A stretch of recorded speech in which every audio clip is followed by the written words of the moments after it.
Go. Hey everyone, it's Neo Reality Entertainment. It's Zhao, Jake, and Simple Noah. We're back with the Elite of Wrestling podcast once more, and let's get right into it. We're nearing WrestleMania season. Yeah. Yep. Doesn't feel like it. Yeah. We can thank one man for that, for not making it. I am a god, damn it. You will respect me. I was also going to say the Prince of Saudi Arabia. Man, fuck Saudi Arabia, okay? They I are got a new ruining. name for it. Yeah, fuck Saudi Arabia. This is Fox WrestleMania. The real WrestleMania to Vince is the Saudi Arabian show after fucking WrestleMania. Yeah, I'll tell you right now, I'm very tempted to not watch that show at all. I might Put those Jake right now because he had watched the 17 matches. Oh. Holy shit, bro. Listen, I'm just in it for the spectacle. The spectacle is That's that live. literally what you're there. That's literally what you're going to be there for, to take it all in. You get to see the fireworks, you get to hear the noise. And then Brock Lesnar retains, and we're all pissed with 5 F5s. You're going right now with 5 F5s. You know what? It's Seth Rollins, all right? He already gave him 6. He's going to try and outdo that. I'm going to just say 7. I actually think that they are going to let Becky win, Seth win, and Kofi lose the title. The opportunity. Well, the thing is, you can't have too many feel-good moments at WrestleMania. That waters down really the card. And plus, one Vince heel's hates gotta win happy according to endings. What was that, Eric? I think Brian is going to retain. Okay. Hold up. But Eric was trying You to say said something. Vince doesn't like happy endings, Eric? Yeah, because the last time he only accepts a happy ending if it's his favorites. Hold up on last. That means Ronda's gonna retain. Oh, no! No, Oh, bro. no, Oh. Ronda wants out. Ronda wants out. Right. She wants to start a family. Actually, she says she wants to leave because she's fed up with the fact that fans don't like her. No, but listen, I think Becky's actually gonna win though. Yeah, it makes sense because Jeez. Raw needs that name value if Ronda's leaving. So Becky on Raw, that adds a whole new dynamic to that women's division. And Lord knows they need that. SmackDown, because they need women on SmackDown badly. That division is thin as fuck. Well, They that's can because regret they do it on Ronda them. retain stuff. Yeah. Shayna Baszler. Yup. Yes. She is rumored to be called up. I mean, Shayna Baszler versus Asuka, take my money. Yes. I actually see her not retaining the title at TakeOver. Yeah. She's losing. All right, so let's talk about Ciampa. Eric, you want to kick this thing off? Yes, I have reasons to believe Vince no doubt knew about Ciampa's injury and still went with it. That's not. Wait, what? Go ahead. What have you said, Eric? I didn't hear. Oh, I said that I have no doubt in my mind that Vince knew that Ciampa was injured before his call-up and was like, I'll do it anyways. I need to prove my son-in-law wrong because I'm egotistical. So let me get this straight. He was aware of this guy's personally career-threatening injury, and he still went ahead for it just to try and prove Triple H wrong, even though Triple H has already proved him wrong the last 5 damn years. Pretty much. What the fuck? Jake fought. Isn't his injury the same type that Edge had? Listen, I'll give Triple H credit though. He took a bad situation, he turned it into a positive with what he's booking for Takeover. Yeah, you're absolutely right there. That one match, that show was literally nothing but one match. And it literally is one of the best weekly NXTs I've seen overall. That match was incredible.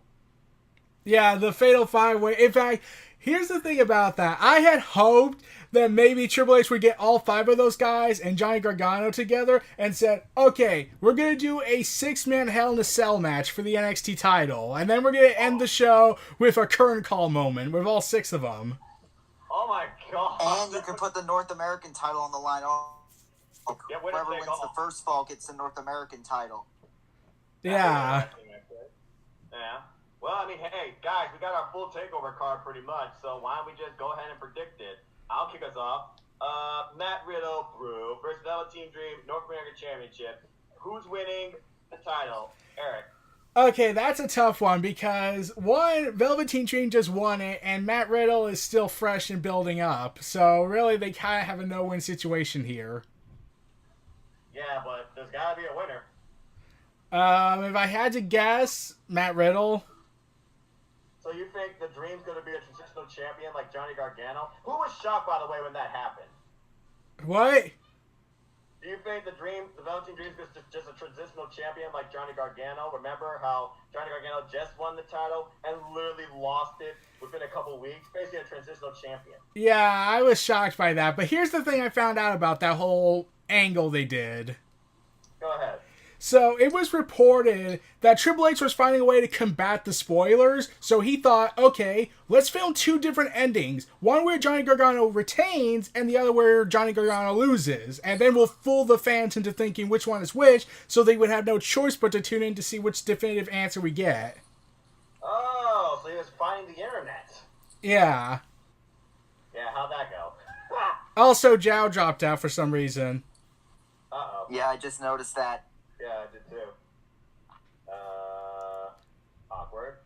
Okay, let's see if we can get him. Oh, wait, he's Now back. That was quick. I'm back. It fell off the. Y'all good. So we're just predicting the NXT New York, NXT Takeover New York card right now. Because basically, we got our 5-match card. The day they do 6 matches on NXT Takeover, that would be really unique to me. But I wouldn't be surprised to see some sort of weird moment like that actually happen. Maybe with Roderick Strong or something, since he's not booked, and apparently Keith Lee is injured.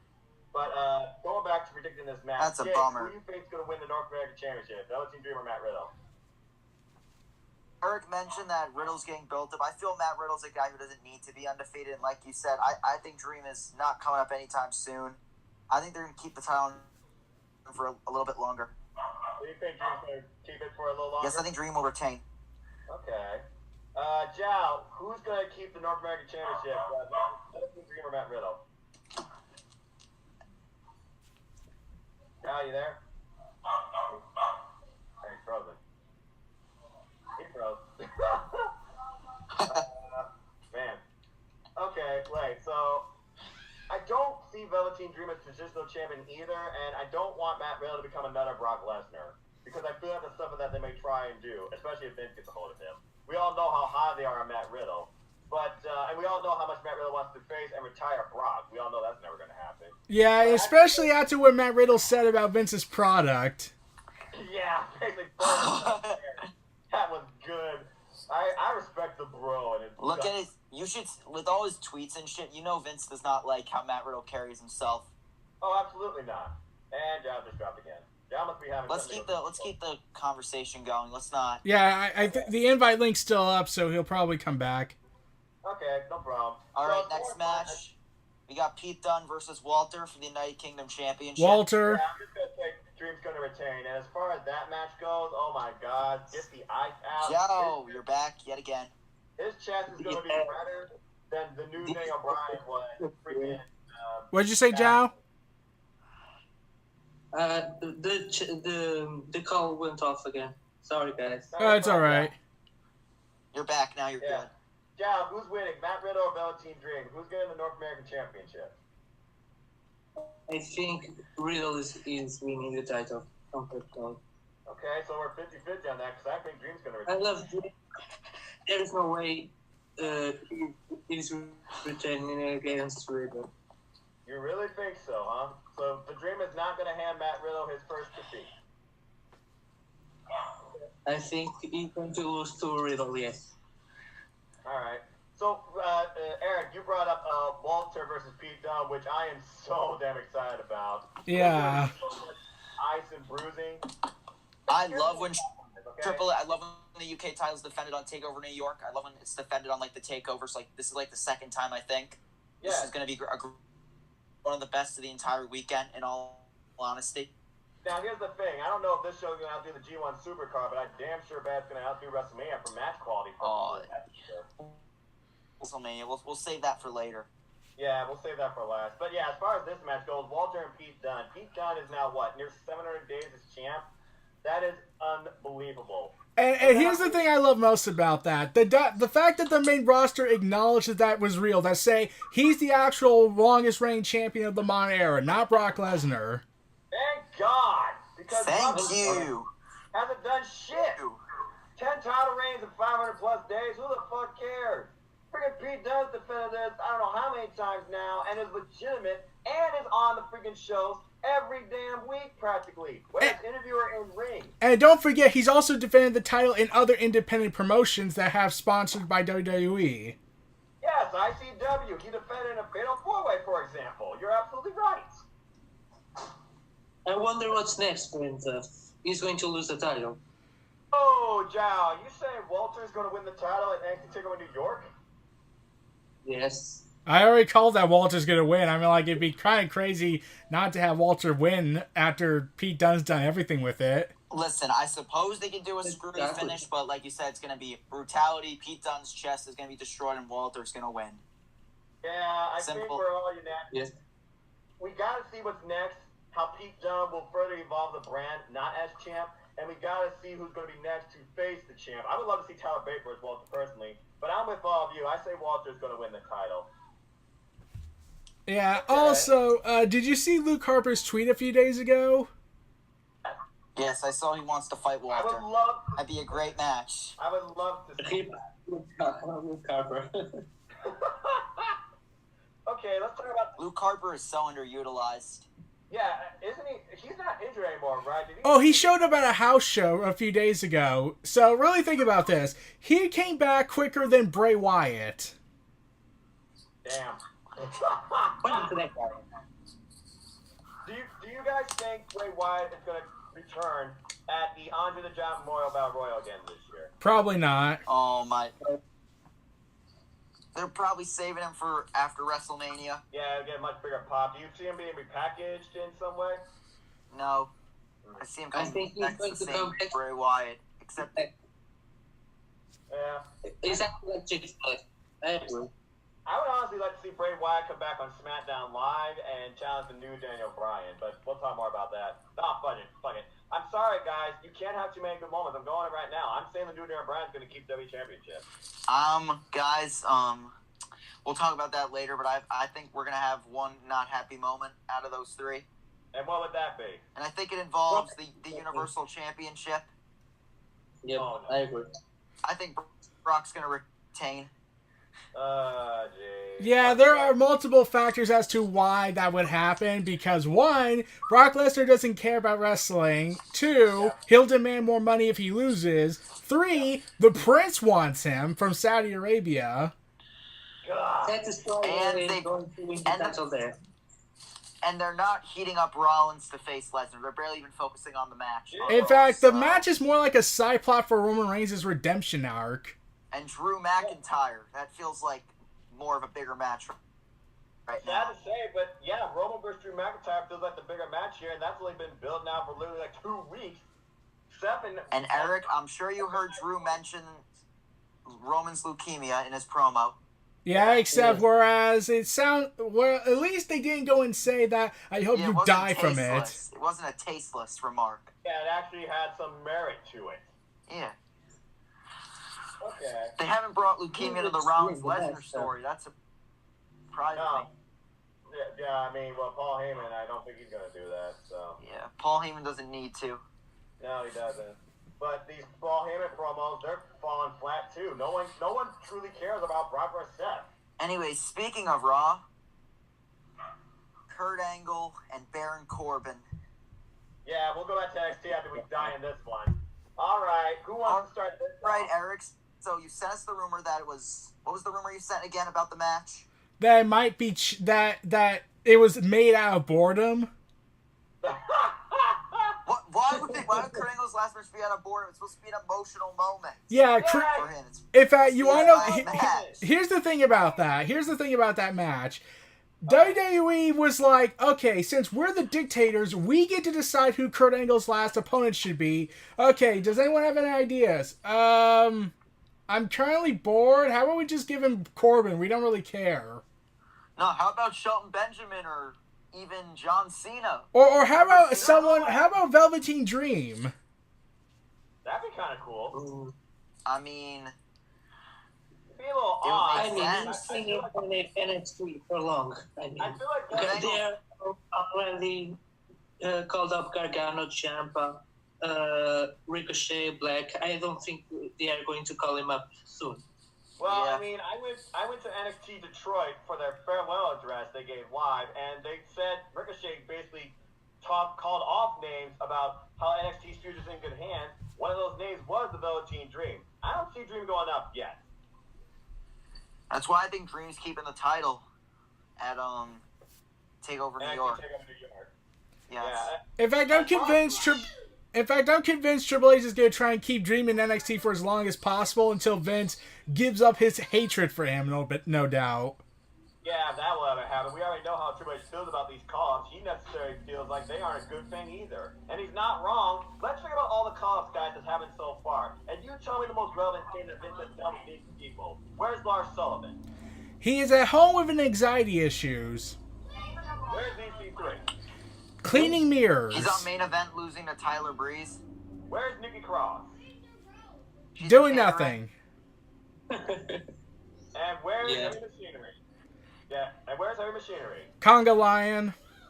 God. They're doing comedy on Raw with Otis. That's fucking trash. I'm sorry. I agree, Joe. I 100% agree. Yeah, I don't think there's no disagreement there.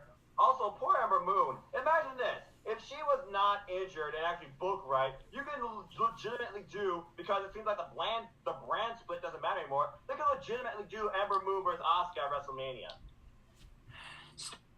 You guys see who the top merchandise seller in WWE is at the moment? Becky Lynch.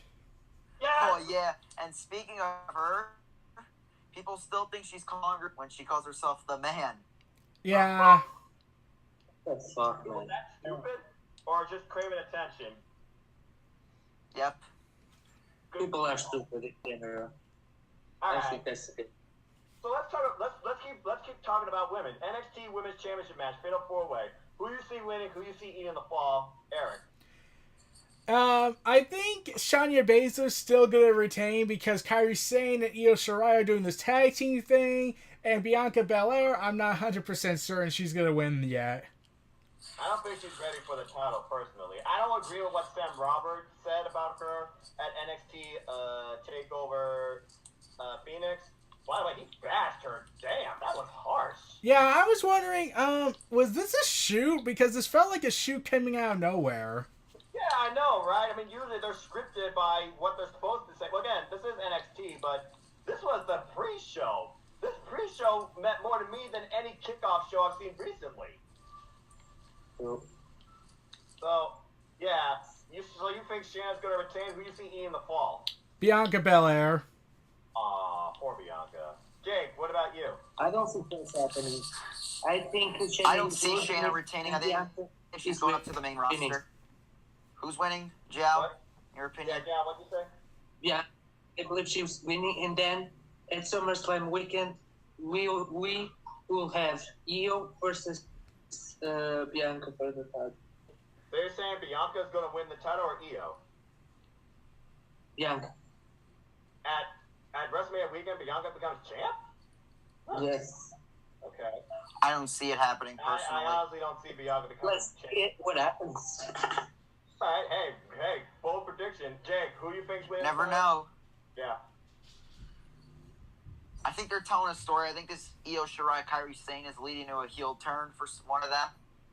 She's going to retain, maybe steal Io if she win it. She's going for the victory. She's been chasing Shayna for months. I think we finish off that story with Kairi and Io. That's what I'm thinking is they're doing right now. Well, Eric, I know Kyrie's your girl, but I don't see Kyrie winning the title back. I think Shayna's going to retain too. So do As far I. I as- think Shayna's going to most likely win. Yeah, as far as who eats the fall here, that's interesting because Io Shirai has yet to really be pinned. I don't see her being pinned here. Kyrie's saying it would make sense because, Shayna Baszler would be number 4, but then you'd be kind of redoing that. And then Bianca Belair, she almost kind of feels like she's just filler in this because of what happened at NXT TakeOver Phoenix. I honestly feel like it's going to be the same result as Phoenix. I think Shayna's going to pin Bianca again. Or put her to sleep. Still, there are rumors saying that she's going to be on the main roster after Mania, so I think she's losing the title. But where does that leave? Destiny and Arena Shafir? I don't know. They're not ready yet. About to say, Eric, didn't you share something that rumor has it that Marina Shafir might join the Undisputed Era? I didn't hear anything about that. That's something I read about that. I don't know whether you shared or I just read that somewhere. I feel like if you're going to have someone join the Undisputed Era, I feel like Duke's more legitimate than Shafir at this point. That's just my opinion. Then again, Shayna Baszler, she worked with Red Dragon back in Ring of Honor because I was looking at the Ring of Honor throwback matches. So, I mean, if anyone else joins Undisputed Era, I would imagine it would be Shayna Baszler, but necessarily she doesn't need that. Nope, she doesn't need it at all. I don't think she needs to join them. And honestly, I don't think Undisputed Era needs anybody else in their faction. I think the 4 they have is perfectly fine. Yeah, they don't need a women. What? They don't need a women. No, they don't need a woman. You don't necessarily need a woman in a faction. In my opinion, like I said, this era is fine. I like the new Titantron. It shows unity. It shows equality. I'm all good with this. I really am. And I hope Undisputed Era stays in NXT for a while. I don't see them going up. I see them staying for a little bit longer. I see them staying for at least another year. I'm just going to say that. Yeah, especially since you know what happened to the last faction that was popular in NXT that got called up and now they're not doing anything except dark matches and losing. Oh, sanity. Okay. I mean, they weren't really that over in NXT, but that's because they were heels, but still. They had a hell of a match, though, at NXT TakeOver Brooklyn against AOP, where they became champs. And then Killian Dane really blew up out of nowhere with the whole War Games match. Yes, that made him, okay? He was a main superstar. He was the highlight of that match. Which, Where's Sanity? yeah, and I was like... Catering.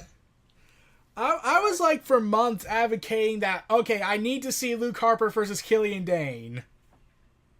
I still want to see that, honestly. I feel like Luke Harper needs to go back to NXT. I agree. Yeah. Okay. Bro, NXT tag titles. War Raiders versus who?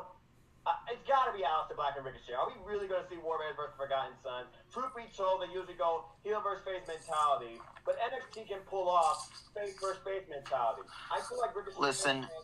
Black versus War Raiders could steal. Kevin Owens pulled double duty before we worked NXT and the main roster pay-per-view. Aleister and Ricochet can do the same. Yeah, exactly. So I feel like, as far as the Dusty Rhodes Cup, I feel like Ricochet and Black are going to win. Do any of you think Forgotten Sons are going to win? No, in fact, I kind of forgot about them. Like they are winning those titles. You forgot about the Forgotten Sons. Wow, they already been forgotten. Jeez. Does anyone see the War Raiders? Well, I mean, they are complete trash, so... What are you going to do? Not everybody can be a great... Their gimmick is trash. Not everybody can be, top star material like Eric Bugenhagen. Oh, where's that guy? That guy was in a few weeks. I missed him. He was entertaining. He was very entertaining. Oh my gosh, I love that guy. That was freaking hilarious. His match against Drew Gulak already just put him over more than some people are on the main roster. That's saying something. That's kind of sad, but it's true. Yeah, I know. Yeah. As far as the War Raiders go, incredible match of Undisputed Era. I don't see them losing the titles. No matter who they're facing, I see War Raiders retaining. Also, Yep, definitely. I see the War Raiders retaining. They just recently won the titles, basically, and really, I don't think it'd be time for them to drop it just yet. Agreed. Agreed. All right, main event. Now, I know that we all feel like we know the winner, baby, but we gotta talk about it. And we gotta talk about how excited we are. Johnny Gargano versus Adam Cole, 2 out of 3 falls. Eric, how do you see this match playing out? Adam Cole, like, if Ciampa was still champion and not injured, then it would have went to Gargano. Yes. Yeah. Absolutely agree with Eric. And Jake, I see your little thumbnail, even though you got the Seth Rollins logo now. Are you going against Adam Cole, baby? Or are we unanimous here? So who are you guys all going with? Gargano? I'm going with Adam Cole, baby. Me too. I'm going with Listen, I feel Gargano is going up to. He might be going up to main roster, I believe. That's definitely, I think, what the big call-up's going to be for the men. Oh, So no yeah, doubt. I mean, it could go either way. Still, I wouldn't be surprised. But now that Ciampa's gone, I feel like the title would not be as special. And with how they took off the title, I feel like they've been grooming Cole for a title run, NXT title run, ever since he dropped the North American title. So Agreed. yeah, I got Adam Cole also. So we're It's unanimous like, on that. yeah, it's like how the Intercontinental title used to be the stepping stone up to the WWE Championship or World Heavyweight Championship. Damn, those were some good days when the mid-card title was a stepping stone to the WWE title. Yeah, you remember that? Now look at the most valuable title. It's the freaking North American Championship. Here's the question. How long before NXT UK brings back the European Championship as their mid-card title? Oh, that'd be great. I'd love to see a guy like Trent Seven holding that title. Absolutely. Yeah. All right. Well, I Also, Jake. Or Jordan Devlin. Jake. What was that, Aaron? Yes? Okay, so you're gonna probably hate this, but WrestleMania may have gotten worse for you. Uh-oh. Oh, what Oh, happened? God. Oh, what happened? What happened? What you gonna do, brother, when Hulkamania was won? Oh, I read about Oh, that. my No! Yeah. No! Bro, how many bathroom breaks am I gonna take during the show? I'm gonna take too many to count. Poor guy. I feel sorry so much for him. I could have gone to G1 Supercard, but we're not available that day, so sadly I can't go. Oh, Jake, I feel so bad for you, brother. Oh, no. Just in it for the Oh, spectacle. God. Just keep reminding myself that during this shitty build, I'm only in it for the spectacle. Also, there's rumors that Stone Cold is trying to get being called there. All right. Oh, Stone Cold would be cool, though. Getting to see him live would be a moment I would probably never forget. You remember how loud You- that crowd was at Bro. WrestleMania 32 when Stone Cold came out? I also heard rumors that, you know how Elias is doing that concert? I'm Nah. hearing rumors the opting that or something. Ah. I wanted the Well, Rock that thing's concert not versus the wrestling. Elias concert.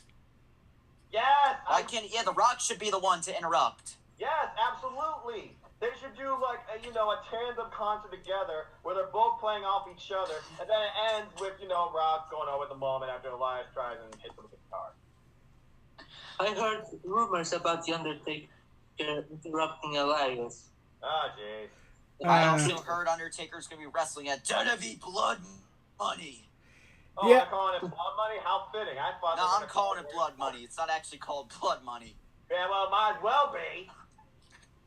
The very idea that the Blood Money events are now making more money for Vince than the WrestleMania events, that is sad. Listen, That I is could extremely see WWE booking a screwy finish with Rollins and Lesnar. So Rollins, they can do a rematch in Saudi Arabia. Yeah, but do you see them putting Rollins in that rematch spot or somehow putting Roman back into it? Okay, here's the thing I I'm don't gonna want just to see say. Roman again. Not So Roman shitty versus with the fucking title, bro. Lesnar. I'm done with that match after 2018. Oh, don't worry. They're clearly going to do a reenactment of WrestleMania 9 with Rollins, Lesnar, and Reigns. Oh my god, I've seen Oh, that no. idea floating around on the internet. We don't need that idea recreated. Don't So- put that evil on us. Lesnar Wow. would be Yokozuna, Bret Hart would be Rollins, and Hogan would be Reigns. Yeah. Oh, fucking god. Oh, Kill me now. Oh shit! If that happened, Jesus, I don't know what to think about it, man. Imagine that's the main event of WrestleMania and not Becky Lynch. I don't even Oh, care if they. no. I don't care that they botched the build a little bit towards the women's match. That should still be the main event. I don't care. Hey, I actually liked the KO show. I thought that segment was Yeah, pretty they entertaining. got the build back on track after all the dumb overbooking, which they did for like all of February when they did. Yeah. They need to get an excuse to get Charlotte in the match, and it ruined the build. Exactly. Think about this. The Royal Rumble. Hey, I know that, Go ahead, Joe.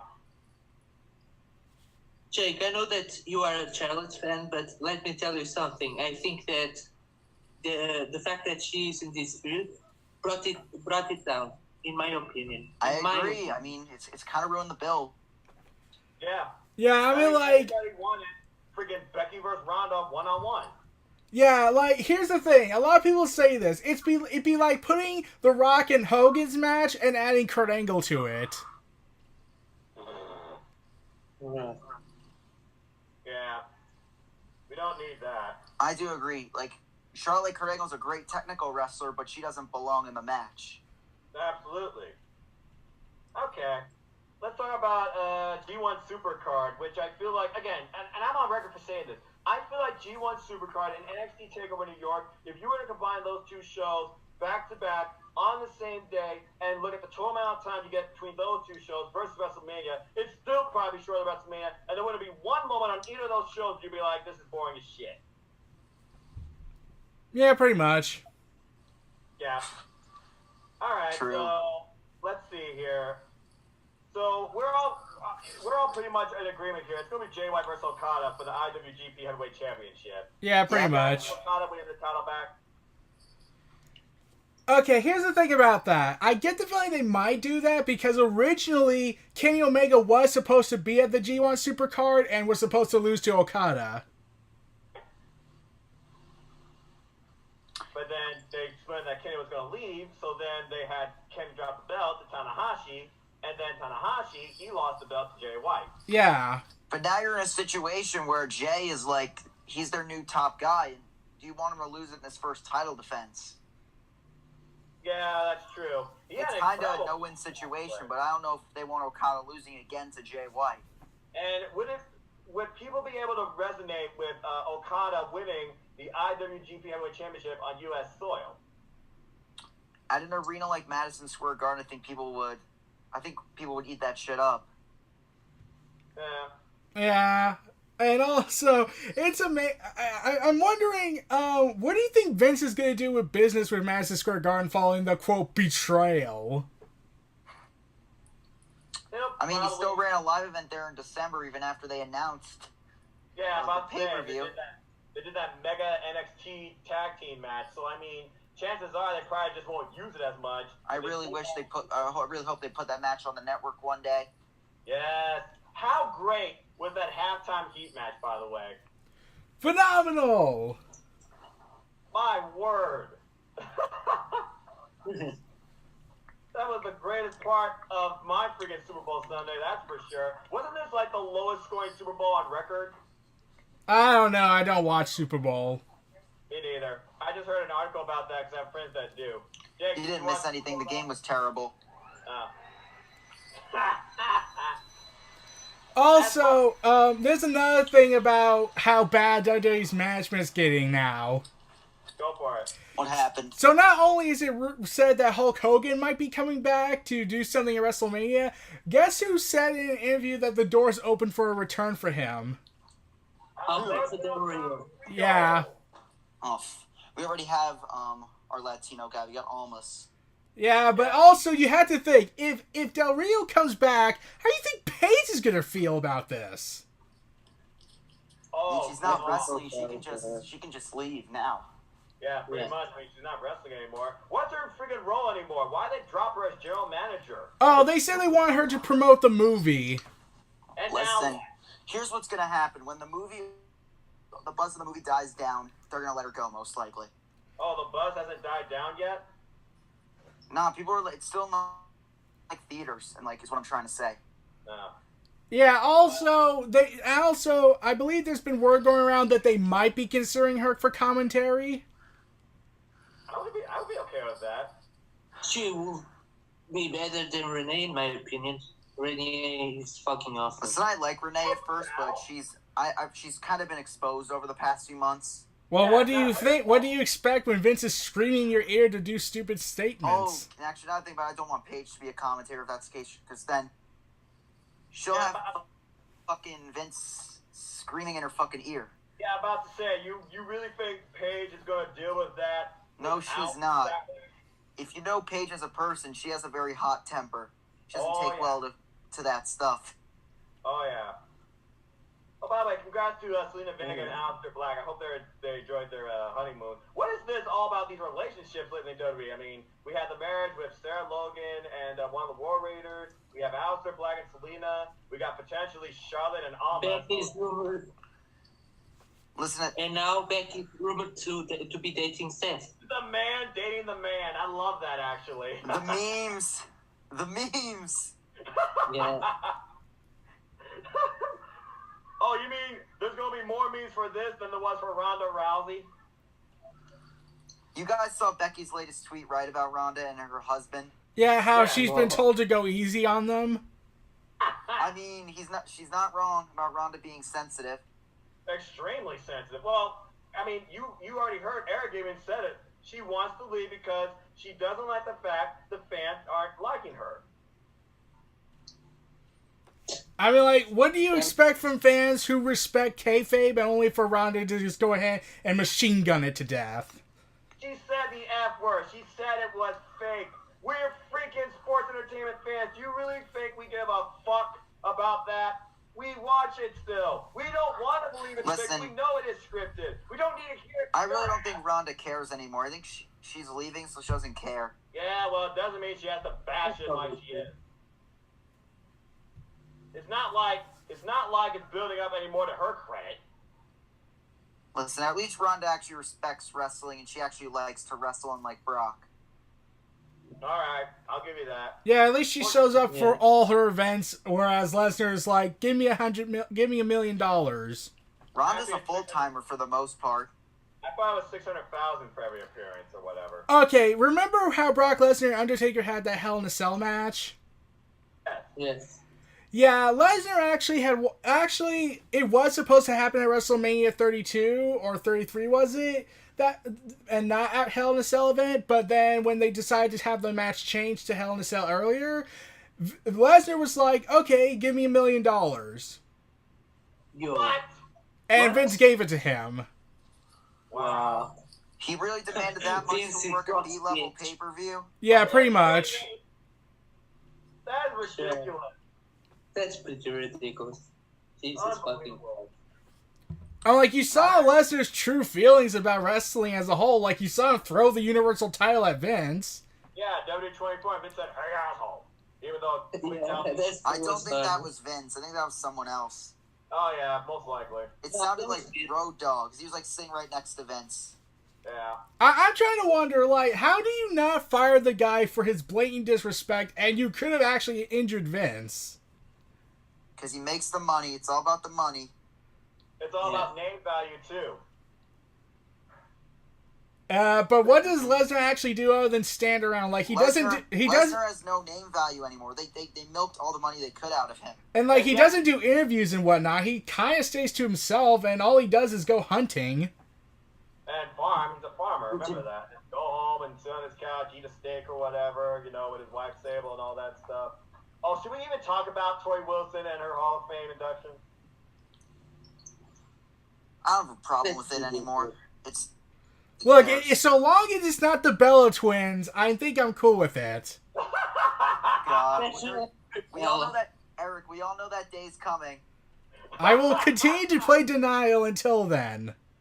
Eric, we Oh, must prepare Eric. for the day they come. Prepare the. The end is near. It is inevitable. The Bella Twins will be inducted into the WWE Hall of Fame because Oh God, who's gonna induct them? Cena and Bryan. they are the milestone in the women's evolution in Listen. WWE. Here's what I could see WWE doing. I could see them having Bryan and Cena induct them. Oh, it's Bryan and Cena. Are you really gonna boo them? No. Well, Cena might get booed. Yeah, no one would boo Bryan Well, though, he- because Bryan's the fucking man.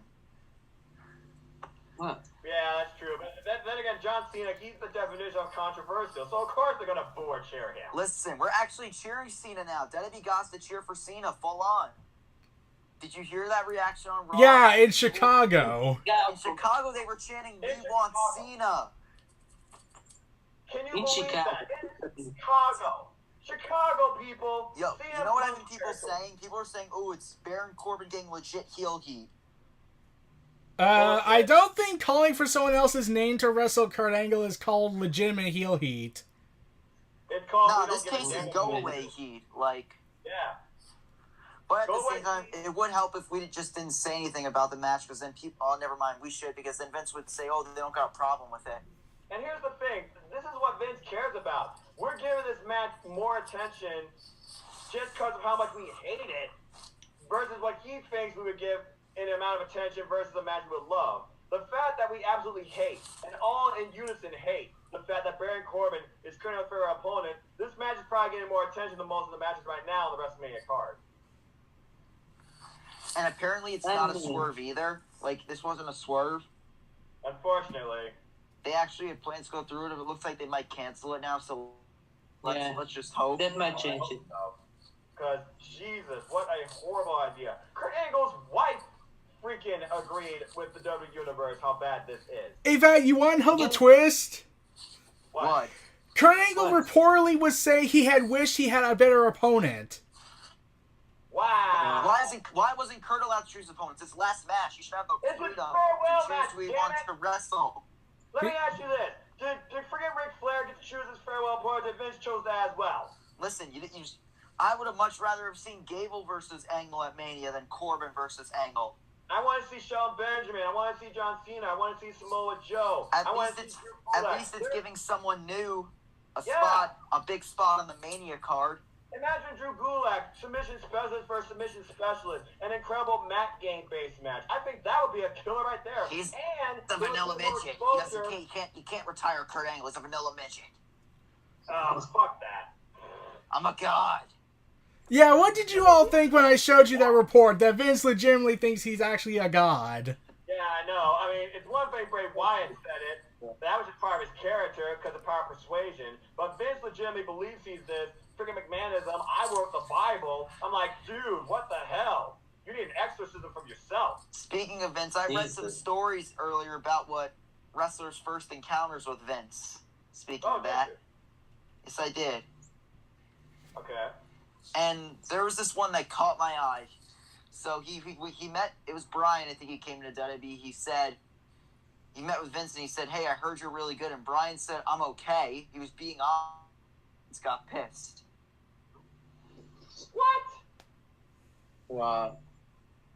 I think Vince wants his wrestlers to act like big shots right out of the gate, even if they suck. So Vince wants people to lie about themselves just because he believes his opinion on them is the only one that truly matters. And if it's not his opinion that he's hearing, he doesn't give you the time of day. Yeah, basically. Damn. Just remember, it took the fans revolting to get him to push Daniel Bryan originally. Speaking of that, yeah, here's the thing that really annoys me about WrestleMania. Oh, go ahead. It's what WWE did later down the road regarding that moment. Did they retcon it from history? Oh, no, they did something stupider. What? What? There was a series of articles on Bleacher Report talking about the WWE writing, and every time they kept trying to say that WrestleMania was always part of the plan. Bullshit. That was not part of the Did plan. you That read? was Did you hear CM Punk's interview with Cole Cabana? He said the plan was for him to fight Triple H if he never left, and the plan was to do Orton versus Batista. Yes. Yeah, and also, guess what also happened that we really should have realized, like, okay, we kind of shot ourselves in the foot big time. Daniel Bryan himself wrote in his book that it was supposed to be him and Sheamus. Oh, that would have been a fucking waste. Yeah, no kidding. But Vince is like, no, don't listen to all these liars. Listen to me. I am the one who came up with this idea because I am the genius. It is not like the fans actually had threatened anything. Oh, no, that'd be too much like right. Are you freaking kidding me? What the hell? This is Sheamus. Jesus Christ. Oh my God. There was babyface Sheamus also. Yeah, it wouldn't make sense. Oy. Alright. Oh, this is a fun tweet that somebody sent out. Hey guys, fill in the blank. Jake, I'll start with you. Sasha and Bayley should defend their women's tag team titles against blank at WrestleMania. Well, I would say the Sky Pirates, but I don't know if that match makes sense, so I'm gonna say bring back Trish Stratus and Lita. Yes! Brilliant answer! Jal, how would you feel Screw about the that? fucking Divas of Doom. That's the team they should have I brought mean- back. I will That's book the most same slaughterhouse. shape, but I feel like Slaughterhouse is who Jake's referring to. What, Jal? I mean I will book the same as Jake, but I feel like WWE is going with Sasha and Bailey versus the Iconics versus Nia Jax and Tamina versus Beth Phoenix and Natalia. So let me get this straight. We got Simone Slaughterhouse that can't wrestle for shit. No one gives a damn about. We got a spot fest with the returning Beth Phoenix for a one-off and Natalia, who basically has not held a title in who knows how long. In And then about we 2 got the years. Thank you. And then we got the Iconics who have been a legitimate tag team since day one on the main roster, since before they came up in NXT, and the Revival put them over as being better than them, that are on SmackDown Live, that will be considered an amplifier to this because everything must consist on Raw. Yeah, basically. Beth Phoenix is brutal. Are they doing a women's battle royal again? Yeah, they said it's coming back. Oh my.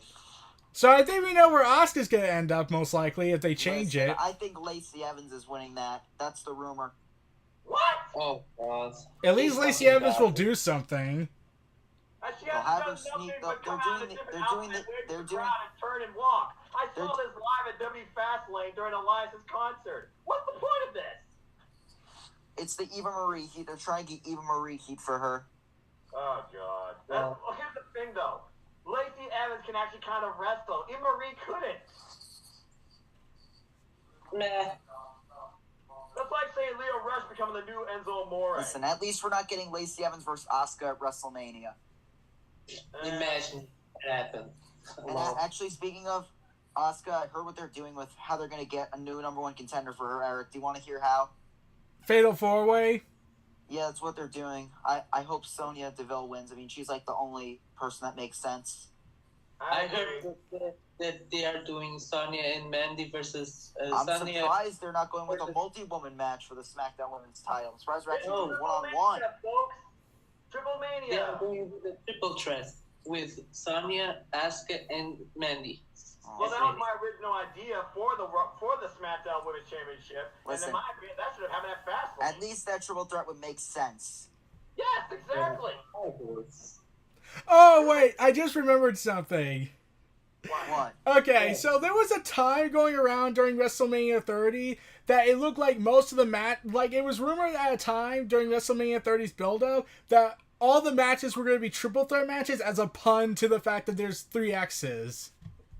Oh God. Is that actually Oh, going to wow. happen? I wouldn't be surprised if they do it this time, but they have to wait. So no doubt, if they do WrestleMania 40, they're going to probably do Fatal 4-Way matches. Oh no, it's bad enough we had the Fatal 4-Way pay-per-view once upon a time. We don't need Fatal 4-Way Mania. I was not watching during that pay-per-view. Thank God. That pay-per-view sounds terrible. Pay-per-view multi-man matches is just overkill. Well, that was during the era of Mike Adamle, so you didn't miss out on much. Who? Oh, is he the guy who botched Jeff Hardy's name? He said Jeff Harvey. Yes. Oh, that legend. That Yeah, wrong American reasons. Gladiators host. Oh man. Oh Yeah. yeah, also during the whole Nexus stuff, and we Let's all know how talk that about that. ended. Because I've been seeing divided opinion about this. Overbooking. Some people think it's doing a good job advancing the story and getting fans more invested. What do you think about what they did with Kofi on SmackDown? Okay. Oh, man. Okay. Basically, at this point, how did you all feel about Vince basically career shaming Kofi? When was this? Last week when Vince was saying like that the only way you'll be in the Hall of Fame is because of the New Day. You won't be in the Hall of Fame for your Royal Rumble stuff or your time with Randy Orton. It's just gonna be because of the New Day. Listen, I'm pretty sure that's what Vince actually thinks. Yeah, it wouldn't surprise me. Let's think about it. Do you think he actually cares about Kofi and Kingston? Do you think he actually cares about anybody in the New Day as an individual? Well, he dropped the Young Bucks name as a joke. Since the Bryan story, they're doing this because Kofi got a bigger reaction than they anticipated. They thought it would just be like, ooh, the fans will get behind him, but they won't be that fine, and he'll just lose and it'll be over. And the thing, he was put into this because Mustafa Ali got injured. He got the Mustafa Ali treatment. And then when Mustafa Ali came out of Fastlane, he got booed. Yeah. Luckily, Mustafa Ali won the fans over again. Yes, Yeah, he did. speaks thankfully. how good of a talent he is. He's a very good talent. Hashtag 205 Matters. One of my favorites from 205 Live. Speaking So, of as 205 far Live, I'd seen it's going to be Tony Nese versus Buddy Murphy at WrestleMania. He's going to be, I'm calling it now, that's going to be one of the top 5 matches of the entire show. Listen, I don't know if I'll go for the kickoff, but if depending on where that match is in the kickoff, I want to see that match live, so I might go. I don't know. I respect you for that, Jake, but I honestly do not want that match to be on the fucking kickoff show. In my opinion, it should open the show or be somewhere in the middle. Yeah, if that's the case, I won't go for the kickoff show. I'd rather just be for 5 hours of the main show than the whole 8 hours. I can't completely do that. agree. Yeah, so we got 10 matches right now, I guess, right? So, and it's supposed to be 17 matches long. We can predict WrestleMania if you want in a moment, but let me finish. Let's go back to the Kobe thing. Eric, back to your thoughts about that. You saw the video that Big E posted, right? How Yeah. it kind of brought race into the question and such. And Yeah, in fact, here's the thing. You want to know what I was thinking of when I saw that? What do you think? What? I was thinking of that Triple H promo from all those years ago when he kind of kept implying racism to Booker T about how people like you are just here to entertain people like me. Oh, jeez. Did you guys see that Biggie video? How like Xavier said, "Oh, we could always leave if you don't want us here." Yeah. And I Xavier think teased about, I think this might be teasing Kofi putting his career on the line or something like that. yeah, career threatening match. In fact, I'm convinced, like, imagine if Kofi or Woods or Big E say this, that we'll go somewhere, we'll be welcomed among the elite. Listen, that would make sense. Like the fans who say like every wrestler should go to AEW are annoying, but that would actually make sense because of the history they have Exactly. with the elite.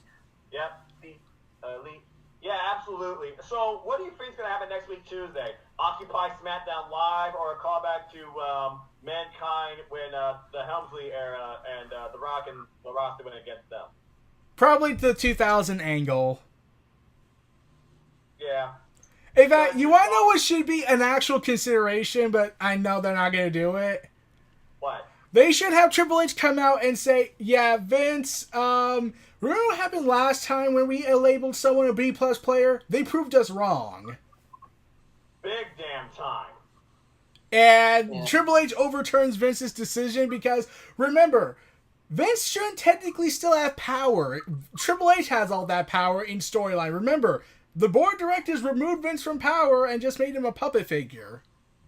Right, and we're the authority, right? We're the freaking authority. How about we just advance the Keys to the Kingdom storyline and just pedigree Vince out of the company? Oh, if only. I remember someone pitching the idea that Vince versus Batista could be control of the company with Batista fighting for Vince or something like that. I think that actually was coming into play about this WrestleMania, about with Batista and Triple H going one-on-one with each other, and Vince potentially coming out, screwing Triple H, giving Batista the win. Okay. Also, did you notice something about Batista's interview where they retconned a major portion of wrestling history in WWE? These are my Fair. Okay, so remember how Michael Cole says that Triple H has treated him fairly for the last 20 years? Yes. Yeah. Okay, so let me see. Does Triple H beating you up, humiliating you, forcing you to dress up as him, and publicly embarrassing you, trying to fire you on multiple occasions, that's treating you fairly for 20 years? Let me answer that for you. No. Even Batista was like, okay, dude, even I'm not that stupid. Are you this stupid, Michael Cole? Has Vince destroyed your brain cells? Actually, it wouldn't surprise me if he has. I mean, like, Michael Cole, remember, Michael Cole has sometimes spoken up against Vince regarding whatever Vince tells him to scream in his ear. Yes, very little. I gotta be honest and say that this feud between Batista and Triple H has been a little disappointing. Yeah, so why don't we just call this match right now and get this out of the way. This is the combination prediction /rundown. Who do you guys see winning this match, Batista or Triple H? Keep in mind, Triple H has not won a match since freaking WrestleMania. Triple H is gonna win. Exactly. Yeah. Triple Plus, they keep going in and hyping the whole Batista's defeated Triple H all the time, and Triple H never won. Yeah, and he's talking about how this is want to go out, this is how I want to end my career. This sounds like a one-off to me, with no real credibility afterwards. It's just going to be another match where Triple H does his over-the-top entrance. Now, let's just have some fun and predict his entrance, because that's always an entertaining I gimmick. just hope this is another 40-minute Triple H WrestleMania match. Yeah. How do you see Triple H coming out Full of this year? Let's see. If I was to predict Triple H's entrance, I wouldn't be surprised if he was to do something regarding all of his NXT buddies. Interesting. You know, like, remember what happened? Remember a few years back during his entrance during the Roman Reigns match? Those were all NXT guys. Oh. Yeah, all Who those was it? people. Like, do we know specific names? Finn Balor was among those people in skulls. What? Yeah, it was said that Finn Balor, all the Bro, NXT that seems wrestlers. like a dream come true, getting to be a part of Triple H's entrance at WrestleMania as an NXT guy. Yeah, a lot of the NXT guys That's a dream actually come were the true. Skull people, were the Skull followers.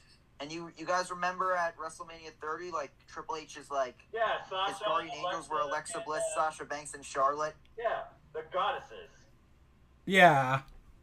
That was pretty epic, actually. I'll give Triple H credit. He does come up with some pretty epic entrances, some of which have been a little odd and lackluster. I thought WrestleMania 31 was a bit cheesy. With the Terminator thing. What was his WrestleMania 31 entrance? The Terminator thing. Yeah, we don't talk about that. We don't talk about that match either. We don't talk about Sting's WWE run in general. Oh, yeah, right. He went into the Hall of Fame. Hey, it was nice seeing him without makeup for one. That belt, by the way, is that belt still on sale? Did someone finally buy it? I wouldn't be surprised if someone bought it already. It was someone bid it $4,000. Lord. What belt? The World Heavyweight Title belt? Yeah, the Ric Flair Celebration one. Yeah, the custom one. It actually looks better than the Universal title. Everything looks better than the Universal title. That title is horrendous. That belt is a fruit roll-up that I find in my local supermarket in, like, aisle 5. Oh, brilliant. Alright. It's amazing how bad the Universal title is nowadays. More It might so. as well be called a curse. Ever since that title got introduced on Raw, Raw's become shit. I usually just blame it on the Fox deal. Raw was shit before. Remember when 2015 Raw was some of the worst television Yeah. I've ever seen. Yes. With Kane and Seth Rollins. Yes. Freaking a 40 3.0. What's worse, Remember Raw when then? Rock- 2015 Raw or 2019 Raw? What would you say? No, end of 2018 Raw or 2015 Raw? What's worse? Okay, that's tough to decide because at least so Seth Rollins and Kane were the dominant force of 2015, while 2018 was remembered for Lashley's sisters and Lazy Lesnar. I think the last year And was the Constable worst. Corbin being blamed for the terrible Raw ratings. I'm going for 2018 on this one. At least freaking Seth Rollins had the title on the show every damn week. Yeah, and at least, I'm trying to think. What was another good thing? At least New Day was having a good run as champions. Yeah, they were. To an extent. Yeah, true. Yeah. What Okay. you guys think about Gallows and Anderson? Bye-bye. Hope to see you Good. this fan or AEW. Glad you're leaving. Vince Yeah. had no idea what to do with them. Yeah, one episode of Botch Club later, and they're done. Ever since the Old Day segment, they've been ruined. Yep, pretty much. It's amazing how Vince is this petty about Japan. He's petty about everything. Name one thing he's not petty about. He's petty that he AJ didn't Styles? sign AJ Styles 10 years ago. Yeah. Yeah. Oh, by the way, congrats on AJ Styles and the new member of family and getting another contract with WWE. So I guess now what? He's going to be like on lighter schedule. He's pretty much still set. But what do you guys see next for AJ Styles for WrestleMania? Listen, It's a shame we'll never get AJ versus Kenny for a long time. But we might get AJ Styles versus Seth freaking Rollins. Yeah, But is that the all. match that That Dave should Meltzer's going to give a 6-star rating? Sadly, no. No, it's not in the I Tokyo don't Dome, think so it's Kenny not will go happening. to the WWE one day. Oh, by the way, who's winning that match? Randy Orton or AJ Styles? Orton. I got Orton because Okay. AJ's going on Raw after Mania. And plus, I think if Kofi Kingston does win the WWE Championship, I get the feeling Orton might be his first rival. Yeah, call back to 2009. I actually think Brian is retaining, and then they are going to move Reigns to SmackDown, and then they will have Reigns beat Brian for the title. Watch out. I'd rather see Sami Zayn first face the new Daniel Bryan for the WWE Championship if he retains. Also, another thing, how would you all feel if they decided, what would happen, how would you all react if after Seth Rollins defeats Brock Lesnar, Roman Reigns does what Ciampa did to Gargano back at NXT Chicago? Oh, love come that. from behind and That'll never happen, but it would be amazing. yes, I agree. I'm like, the I only... know Roman will be money. And I'm not really a fan of Roman, so that's saying much. Yeah, like Roman could probably just point out the fact that had he never gotten leukemia, you still would be booing me. Exactly. It's easy to boo him as a heel. It's easy. It would be really interesting right now to see the favoritism and the state of WWE if Roman actually never had his leukemia pop up on him. Actually, here's the thing. I get the feeling the state would be somewhat similar, but with Roman in it, because Roman did reportedly say that he wasn't going to go to Saudi Arabia that last year because of what happened. Oh, He had given his notice to Vince saying, I'm not going to Crown Jewel. I'm not going. good on him. Too bad Yeah. it still didn't really matter. He still ended up, having it. Yeah, so really Brock Lesnar was clearly going to win the title one way or another. Is Brock Yup. ever going to lose the title? That's the honest question here. Is Brock ever going to lose the title? I don't think it's ever going to happen. Honestly, I feel like if Rollins does defeat Lesnar, he should just go on TV and do what Medusa did with the women's title, throw it in the garbage. And introduce a new title, bring back the big gold belt. Yes! Yes! Yes! Thank you! Now, Yeah. wait, this is the scary thing, though. Because, Eric, you did bring up an article about how Brock is advertised for SmackDown. Yeah. Are you telling me that he may actually go to SmackDown during the Fox move? Well, And that considering how Fox wanted Ronda Rousey and Ronda is trying to quit now, I get the feeling Fox says, okay, then give us Lesnar. If he becomes WWE champion, I swear, I'm on record right now for saying this, I will not watch freaking SmackDown Live. Okay, imagine if he defeats Kofi Kingston for the title. Yo. Jeez. Freaking Oh, John Cena God. squash from SummerSlam, 16 suplexes later. That was freaking awesome, to be honest with you. Oh, you mean John Cena getting squashed for Brock Lesnar? Yeah, I enjoyed that. Eric, what are your thoughts on that match? Call back. Honestly, I thought that was an entertaining match, but then, however, that would kickstart the formulaic style of Lesnar's matches. Pretty much. I will enjoyed say- this one Yeah, there. it was fun. I enjoyed it at first, but then it got formulaic and stale and boring. I will say this, he has not delivered nearly enough German suplexes of that number since that time. How many German suplexes do you see Seth Rollins eating at WrestleMania? Probably 13. Probably, 11 or 12, maybe. probably 5 or 6. I'm going to go with 10. He doesn't usually do more than that, it seems, anymore. He sells a lot Yeah. more. Oh, remember how he almost killed Bryan on 2 occasions? Yes, that was Yep, I scary. remember that at Survivor Series. That was scary. That first German suplex, I thought he was dead. Yeah, me too. That was scary, bro. Good grief. That was still Yeah. my favorite match of that entire card, though. That was awesome, yeah. Yeah. Except, the tag team match. That didn't happen. That was a production error. 6-1! 6-1! That's all I gotta Fastlane Live, and that was pretty entertaining. I love seeing Elias live. So, Jake, I hope you enjoyed the Elias concert. I will. I'll try to at least. I mean, Elias is entertaining. As Never a does those heel, concerts always. why did they turn him face during that time? I'll never know. Because Roman got sick. They were planning to do it for months later, but then when Roman got sick, they were like, oh god, we need a new babyface. And then they have Braun Strowman, and it's just, Yeah, and look what Strowman's become now. He's become a toy spokesperson feuding with SNL. He's the Big Show WrestleMania. He's the new Big Is Show. Braun gonna match the SNL guys at WrestleMania? No, he's gonna actually show up on the SNL show. Oh no. I don't watch SNL, Oh, so I really don't care. I don't care, to be honest. Yeah, I don't care either. So, do you see Braun Strowman winning the Andre the Giant Memorial Battle Royal? No. Do you see winning? Honestly, I don't know who else is in the event, so really it doesn't matter. I wouldn't put it past them if they gave Kurt Hawkins the win.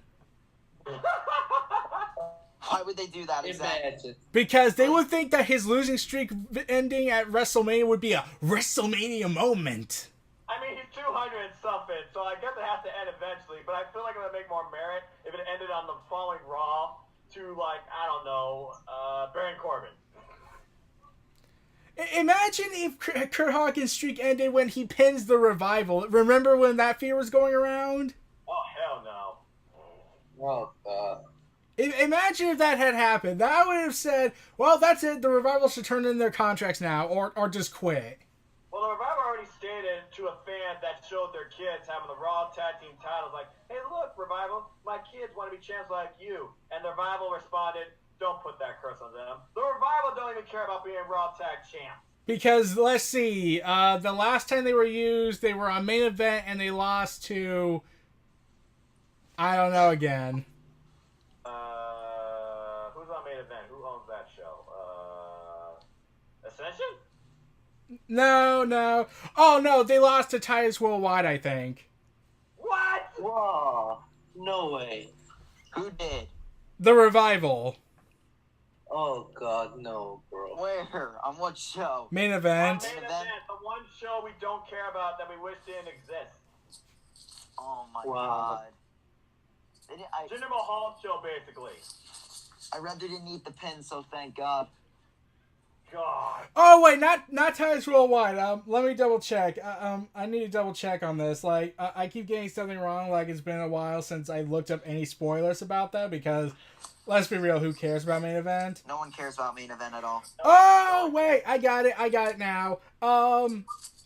It was Titus O'Neil and the Lucha House Parties defeating the Ascension and the Revival.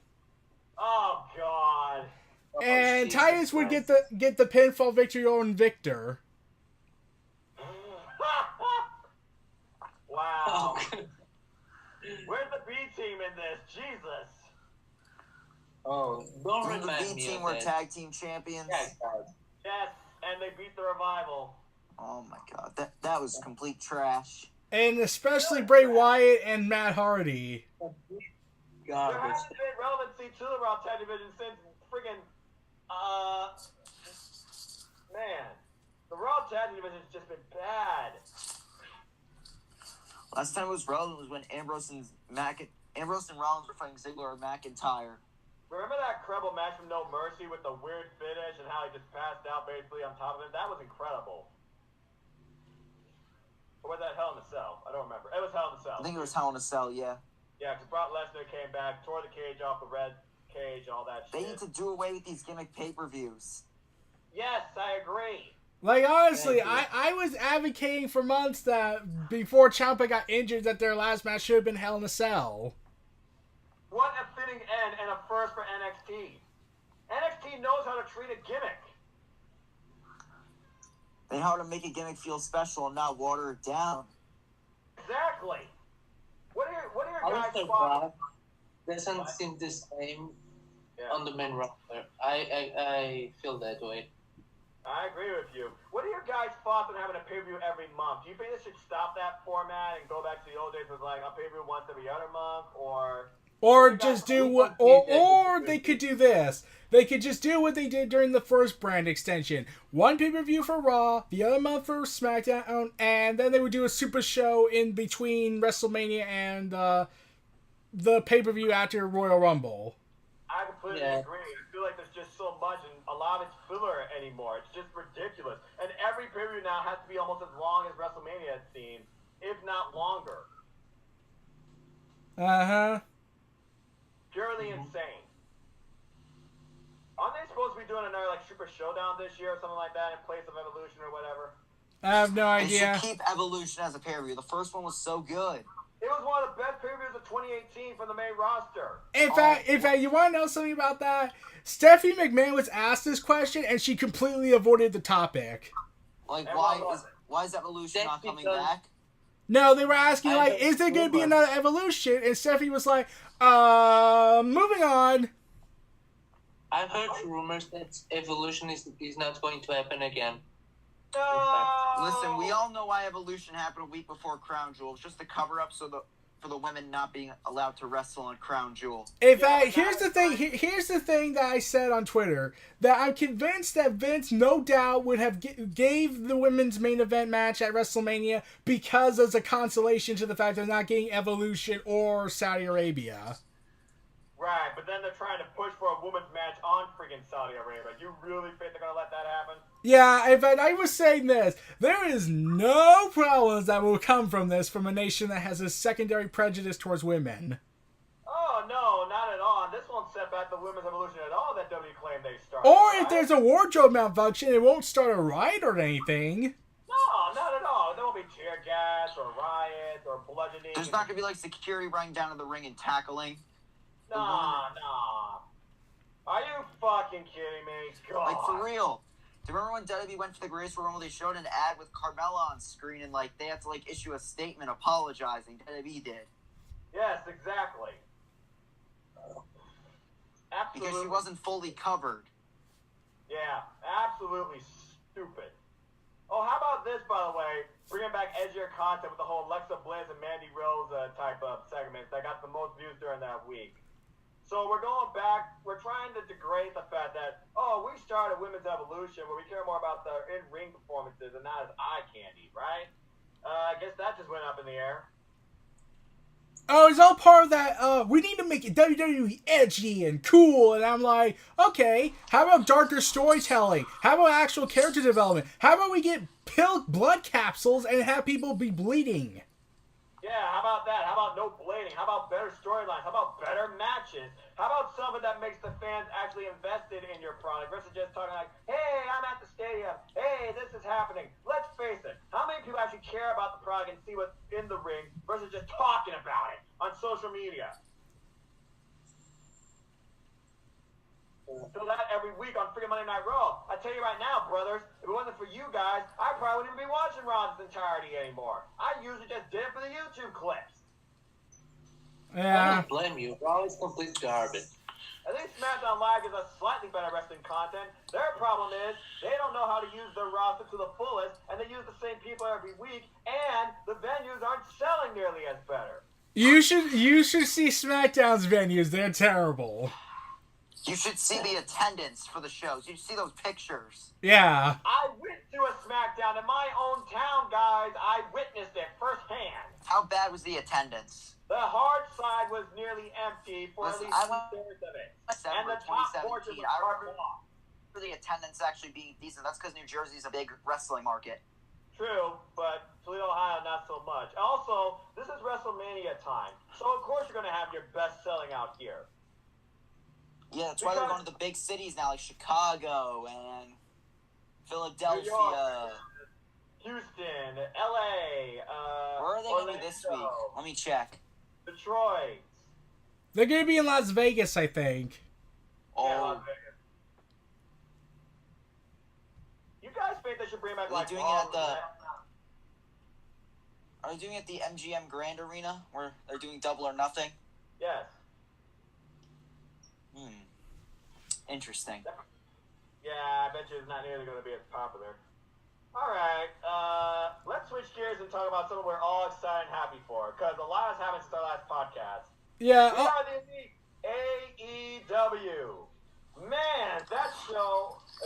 that roster is picking up. I don't know about y'all, but I'm extremely happy with the last signing of Allie.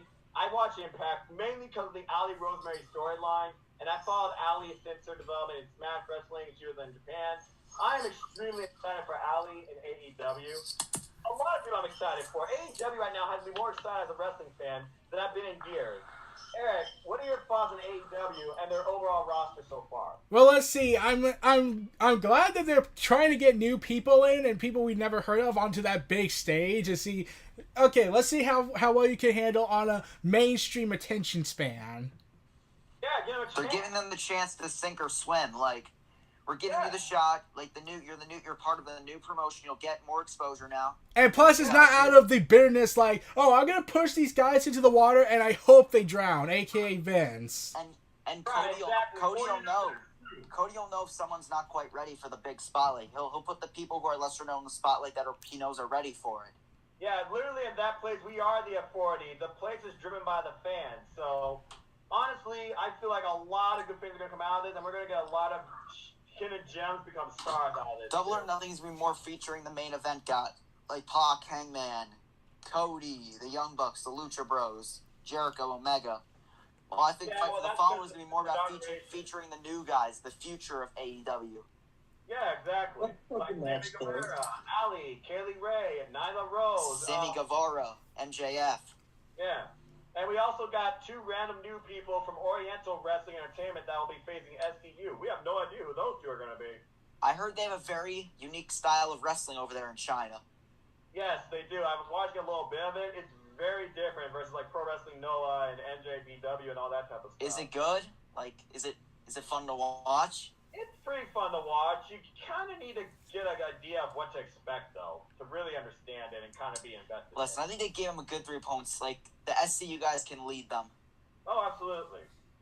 So let's talk about the matches. Kenny Omega, Chris Jericho, Alpha vs. Omega 2. How do you see this playing out? I get the feeling Chris Jericho might get the victory this time because since Chris Jericho reportedly did sign a long-term contract, I get the feeling they're going to try and build him up eventually to take on the AEW World Champion. Okay. Yeah, I agree. Jake, your thoughts? I agree with Eric. I think Jericho's going to win, but I think it might be a technical match this time. Because their first one was no DQ. I think it might be just like straight up wrestling. Yeah, didn't he say he can't take the One-Wing Angel anymore or something like that? No, I didn't hear anything about that. Well, I read something about that. He couldn't take it with the One-Wing Angel anymore. Who? Okay. Jericho? Yeah. I mean, he took a pile driver on the floor at Wrestle Kingdom, so I think he can take a one-winged angel. Those tables, my floor, my God. Good freaking Lord. You know what I'm thinking, This though? is the New Japan floor either. It's not protected like WWE's floor. Yeah, exactly.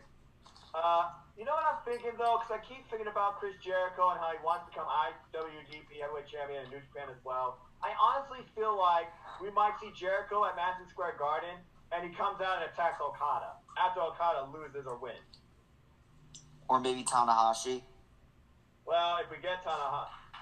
Well, I don't know if Tanahashi's going to be involved at MSG, to be honest with you. Oh, yeah, I looked it up. Yeah, Jericho said he doesn't want to take it ever again, the One-Winged Angel. Yeah, I thought I read something about that. Okay.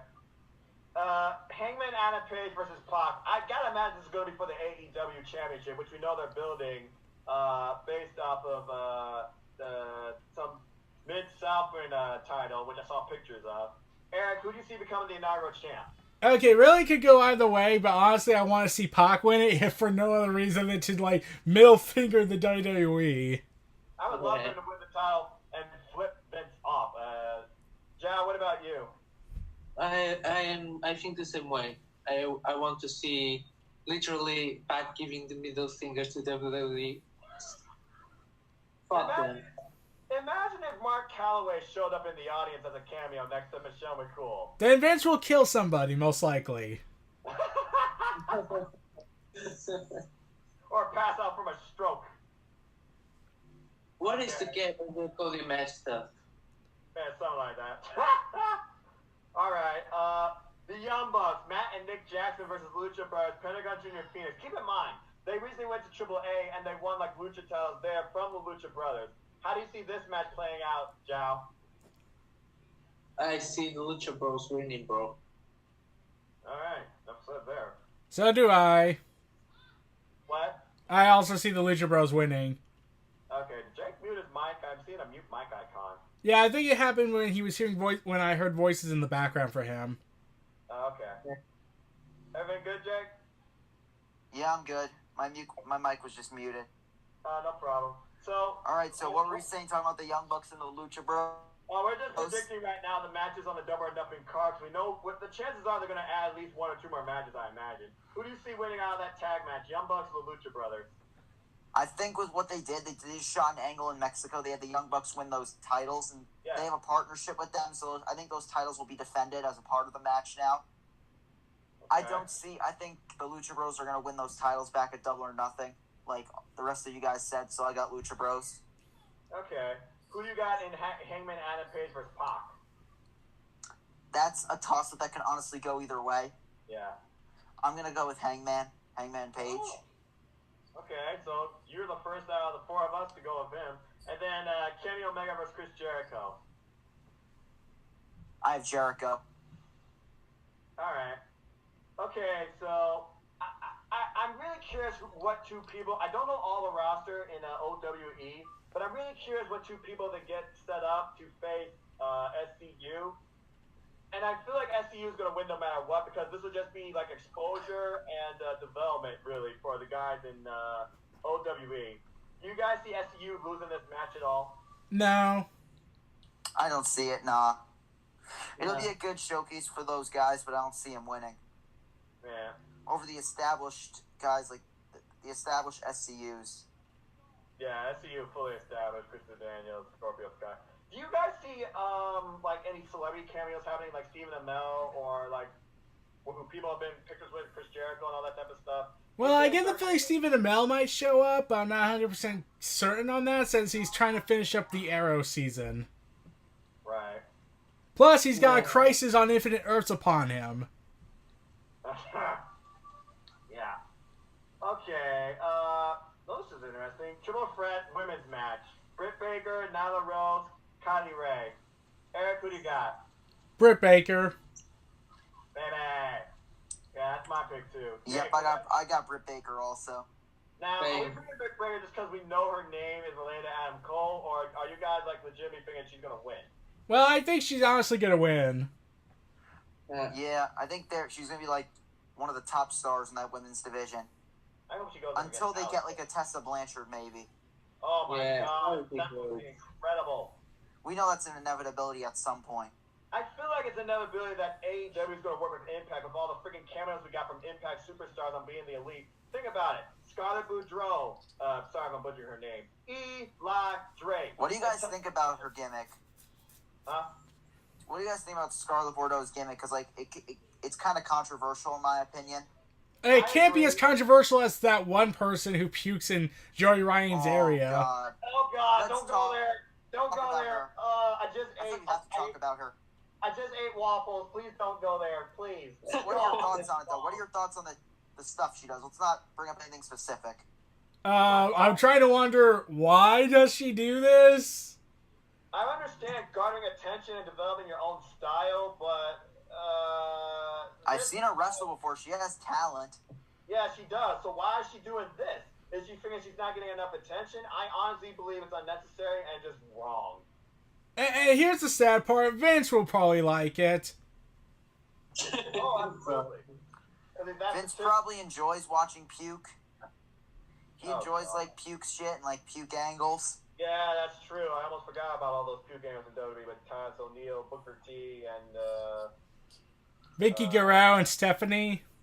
yeah. Oh, I remember that. That was Oh, they did it with God. Roman, I think. Yeah. That was horrible. Yes, I remember that angle too. That was horrible. Poor Vicky. That was their genius idea to get Roman over as a face once they split up the Shield. Of Have him course. spike people's coffee and make him puke. Yeah. And here's the thing. The only one who didn't like that was Triple H. Gee, I wonder why. So God. booking Roman as a badass who just runs through everyone, Yeah, of course. beats the hell out of his opponents, you gotta do that. No, that'd be too much like right. Okay, yeah, I think we're all in agreement with Britt Baker on that. Okay, over the budget battle royal. Now, you guys remembered a lot of participants from last year, from Bully Ray to Colt Cabana to Jordan Grace, which really surprised me. Who do you guys see winning that? If you just throw out a name.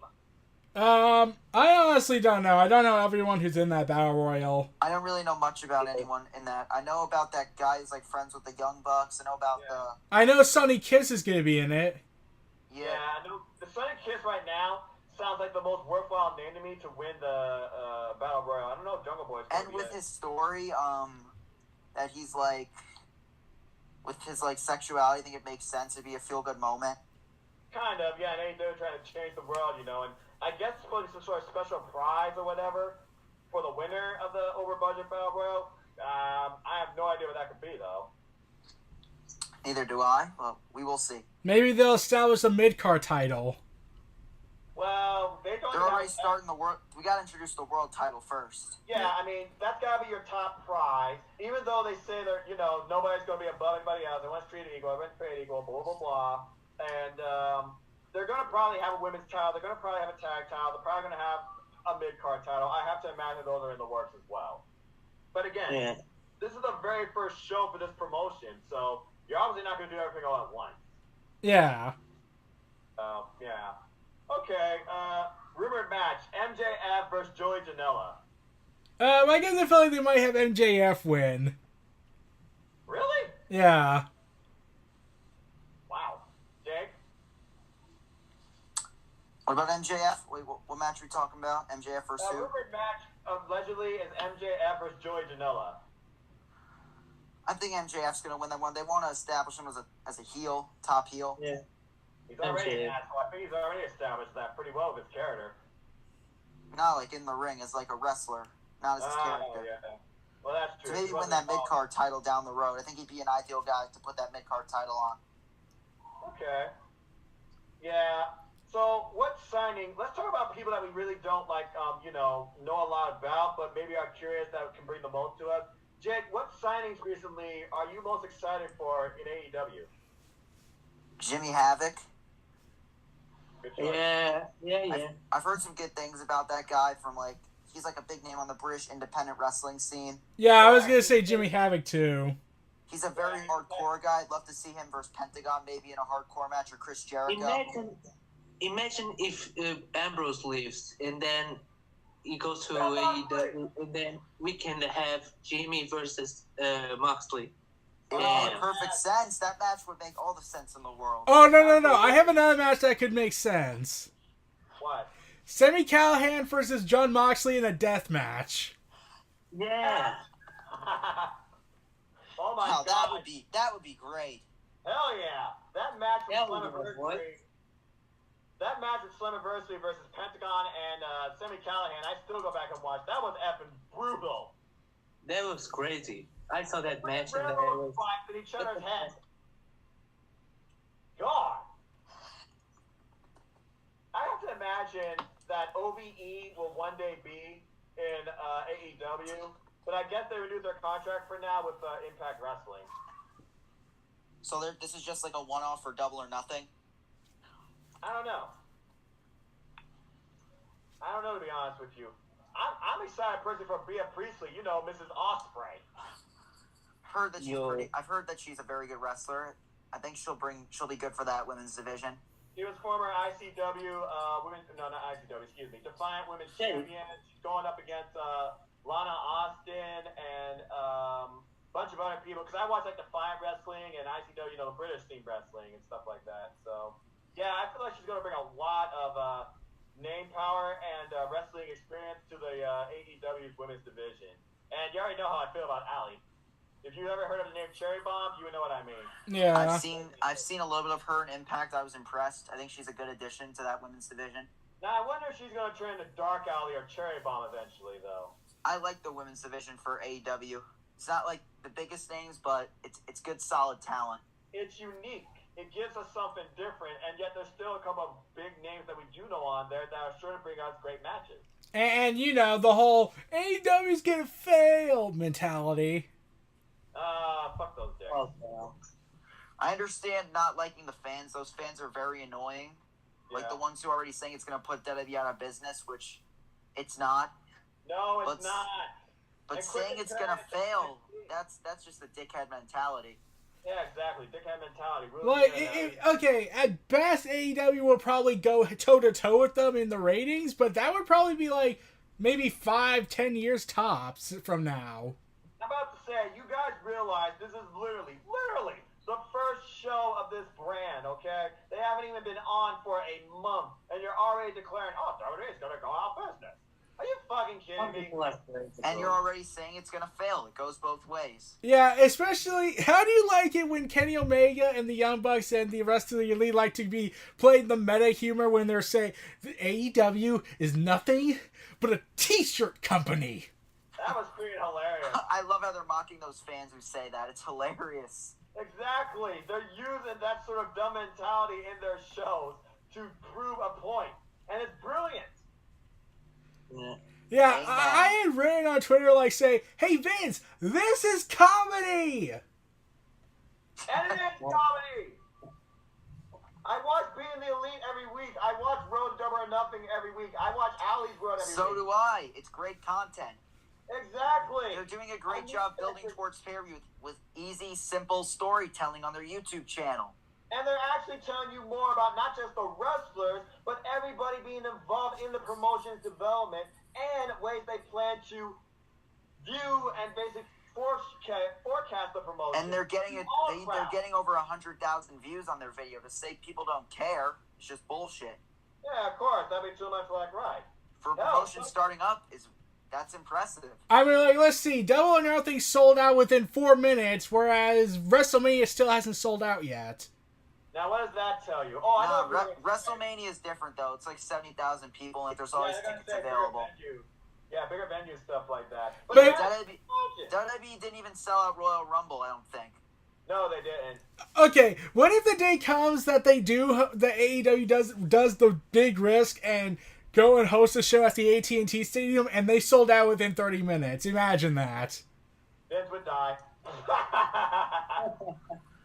That show sold out though, right? That Mania at Mania 32. They want to say that, but every time there was reports that, yeah, that was a lie, they exaggerated it. Speaking of it, I saw a video. I know, like I saw like a post about that, and WWE exaggerated the attendance every year since 2012 or 2013, I He believe. talked about it. Oh, gee, I wonder why. I can't wait to see them exaggerate the attendance yet again this year when I'm there. You're looking live at over 70,000 people at MetLife Stadium. Nah, that could actually be a realistic number. Though I could definitely see 70,000 people. No, they're probably going to say it's going to be close to 80,000, even though the building can't Now support that's a that. lie. 70,000 is pretty realistic, though, in my Yeah, opinion. 80,000, you're pushing it, okay? If they say 100,000, then Now you know they're smoking something. there are stadiums that can hold 100,000 people, I think. Yeah, there is. You want to know? In fact, I was looking this up. You want to know what the world's largest stadium is, actually? What? It's in North Korea. Really? They're not. WWE's never going there with their relationship with Donald Trump. Oh, God. Imagine if they did do a show there, though. Unlike WCW did back in the old days. That'd be a disaster. That'd be Crown Jewel. That'd be worse than Crown Jewel. It'll be spelling the end for America as we know it. Okay, how would you all feel if WrestleMania was in Saudi Arabia before it ever went to the UK? I'd be pissed. It wouldn't surprise me. The UK It would be deserves like it. this. I'm not surprised, but I'm disappointed. Yeah. Yeah, in fact, I'm thinking this. I get the feeling Vince will say, okay, UK, if you want WrestleMania so bad, can you give us money? Your government needs to give us money. The prince gives us money. Which, it does raise the question, how do you think the budget meetings went in Saudi Arabia when discussing this? Like, wait, why is there a 10-year deal to say we give money to an American company of wrestling? Michael! I honestly got nothing. Yeah, I'm curious as to know how that meeting went with the Saudi Arabian government when they realized, sir, why on earth are we spending a huge sum of money and especially $20 million just for one company? Yeah, there's no logic there. All it is dollar signs. Yeah, pretty For much. this,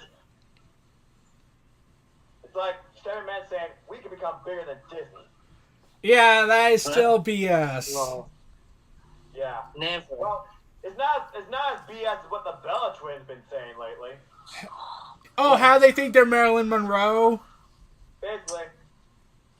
Wow. Listen, they're mainstream a little bit, but they're not on that level. Not even close. Okay, you want to know how I know this? Marilyn Monroe made $200 million in her time, which would equal to $2 billion today in today's currency. Okay, Nikki, how much money have you made with your only TV show dealings?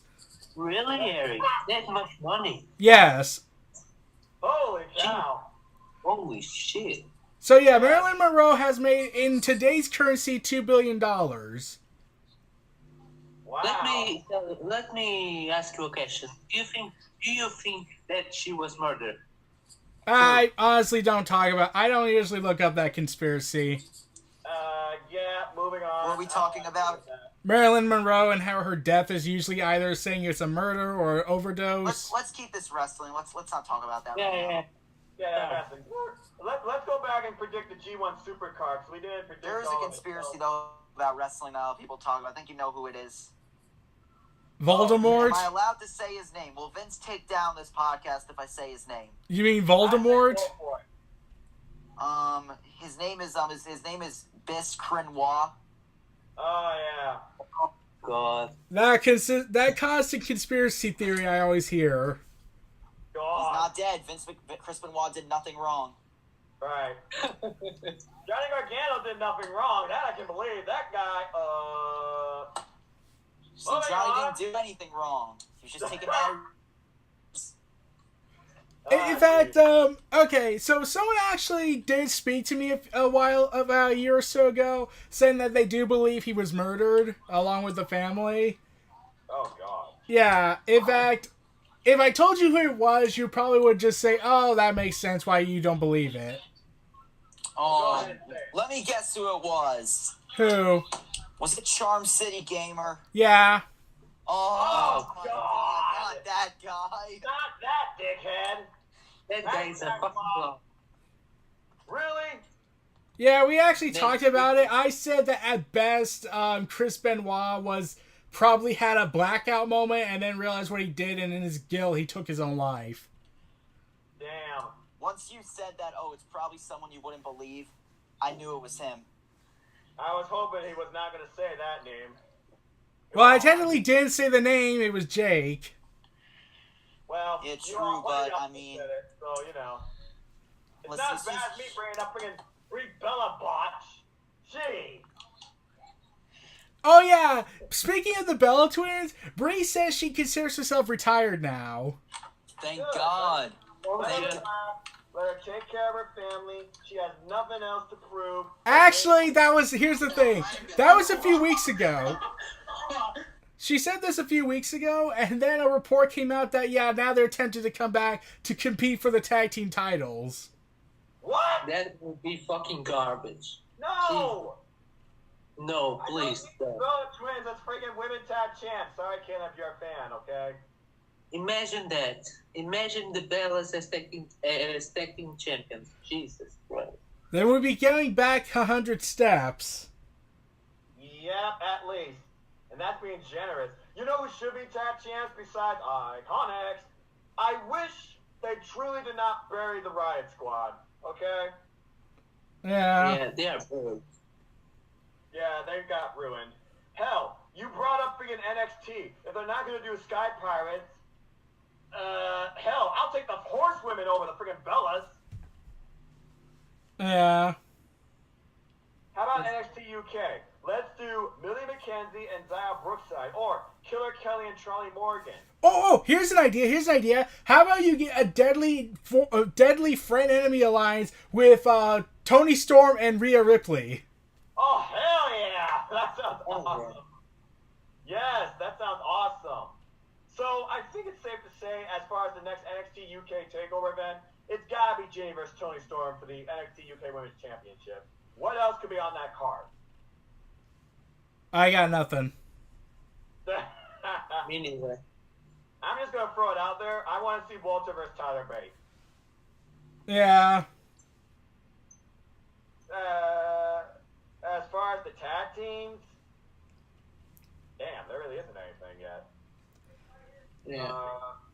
Yeah, I guess NXT UK still has a lot of evolvement and development to do. I'm glad they finally got Kaylee Ray, though. Kaylee Ray was definitely a name I feel like that could definitely change the NXT UK Women's Division. So I'm happy about that. Okay, Yeah. so let's go ahead and go back to predicting the G1 Supercard, because did either of you check out the highlights or watch the Ring of Honor 17th anniversary show? No, I didn't have time to watch it. Because at the time I was just way too exhausted. I get you. It was actually a very incredible show. I still can't believe Matt Taven and Jay Lethal went for 60 minutes. Yeah, I heard about that. And then Marty Scurll came out and grabbed the title. Then basically we got the triple threat ladder match made. That's going to be the best Ring of Honor match probably on the show. Bandito versus Rude was pretty good. They had a weird spot where he was holding the ropes for like 10 seconds. I don't really know how to explain that. Kelly Klein versus Miley Tommy, it was alright, but Kelly Klein lost. I hope she does get the title back, though. She's been kind of mute on social media for at least the last week, but she did just put out a tweet about a quote from Malcolm X, so I feel like she's going to probably face the champ somehow again at G1 Supercard, because they haven't made a women's title match yet, and I don't see them bringing anyone in from Stardom. Oh, here we go. I said we're going to predict the card, but hey, this is wrestling. What are your guys' thoughts on Kenny Omega's thoughts about maybe introducing a women's division in New Japan Pro Wrestling? Okay, I'm kind of mixed about that. One, it would be kind of cool, but at the same time, New Japan has its formula and is currently working for them. So I don't really think they should add anything yet to it until they start some experimenting. Well, how would you start that experiment? Well, maybe you could do a separate show, hire some of the top women talent, get some top women talent to see if the Japanese and American audience are ready for the New Japan Women's Division. The Young Lions have their own little events? Yeah. Yeah, they should do that for the women. Oh, okay. Well, I mean, they got Shine and they got Stardom, so I mean, maybe somehow they can, and they got a person from Stardom now, I believe, as the Women's Champion Ring of Honor, so Ring of Honor's definitely been experimenting with that for years, a Clash of the Worlds and all that type of stuff. So, especially after Tennille Dashwood joined.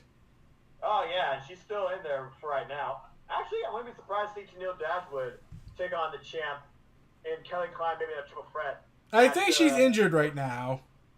Is she still injured? Yeah, I think she's dealing with some medical issues regarding a disease. Oh, yeah. I thought that she's over that now, because I remember she talked about that. And also her contract's expiring soon. Do you see her leaving Ring of Honor? I'm not sure, but apparently, this is what I read. We're told that Tennille, formerly known as Emma in WWE, started in-ring training recently to prepare for her return after undergoing shoulder surgery months back. If she re-signs for Ring of Honor, we're told Dashwood's in-ring return could take place at G1. Right. Maybe she could take out Madison Rayne, who decided to re-sign with, Madison Rayne, she re-signed with Impact, so she's already out the door. So, yeah. Okay. As far as, I don't know if I want to see, a women's division within New Japan Pro Wrestling. It's one of those touchy topics, do you need intergender wrestling, basically? In fact, Eric Bischoff recently talked about that today. On intergender wrestling? Yeah. What do you say? He says if the women are willing for it and the men are willing to do it, I say do it. Huh. Okay. Well, someone posted a tweet, though, about Eli Drake versus Tessa Blanchard for Impact United We Stand. And Eli Drake agreed with him on, look, I understand it's wrestling. And both men and women, they know they're in there to put on a show. They're not injury though. But is it really necessary, especially in this day and age? I feel like we're kind of going a step back. And I don't feel like Eli Drake or Tessa Blanchard benefit from this. And Eli basically, who doesn't even use social media that much, he agreed with the guy. So now we got a guy that you know very well for intergender wrestling and his own style. We're getting Tessa Blanchard versus Joey Ryan. I'm I kept advocating for Candice LeRae versus Ciampa. Hell yeah! Candice LeRae and on the Young Bucks, okay? Candice LeRae's hardcore. Candice wrestling, whatever. Bottom line is, I'm okay with intergender wrestling. Tessa Blanchard, she took on freaking Brian Cage in wrestling circuits. Jordan Grace has been doing intergender wrestling for years. Yeah, however, the only people that I know that are opponents against intergender wrestling is Charlotte Flair and Triple H. Yeah, they feel like that'd be like a step backwards.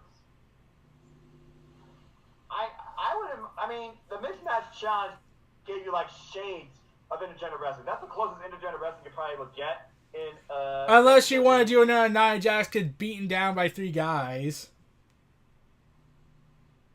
I'm still confused as fuck over that Royal Rumble. Yeah, let's talk about that while we're staying on this topic. What were your thoughts on Nia Jax's Royal Rumble performance? I'm getting a blank. Yeah, remember she went in... Yeah, I know. I'm just saying in general that was an entire blank experience.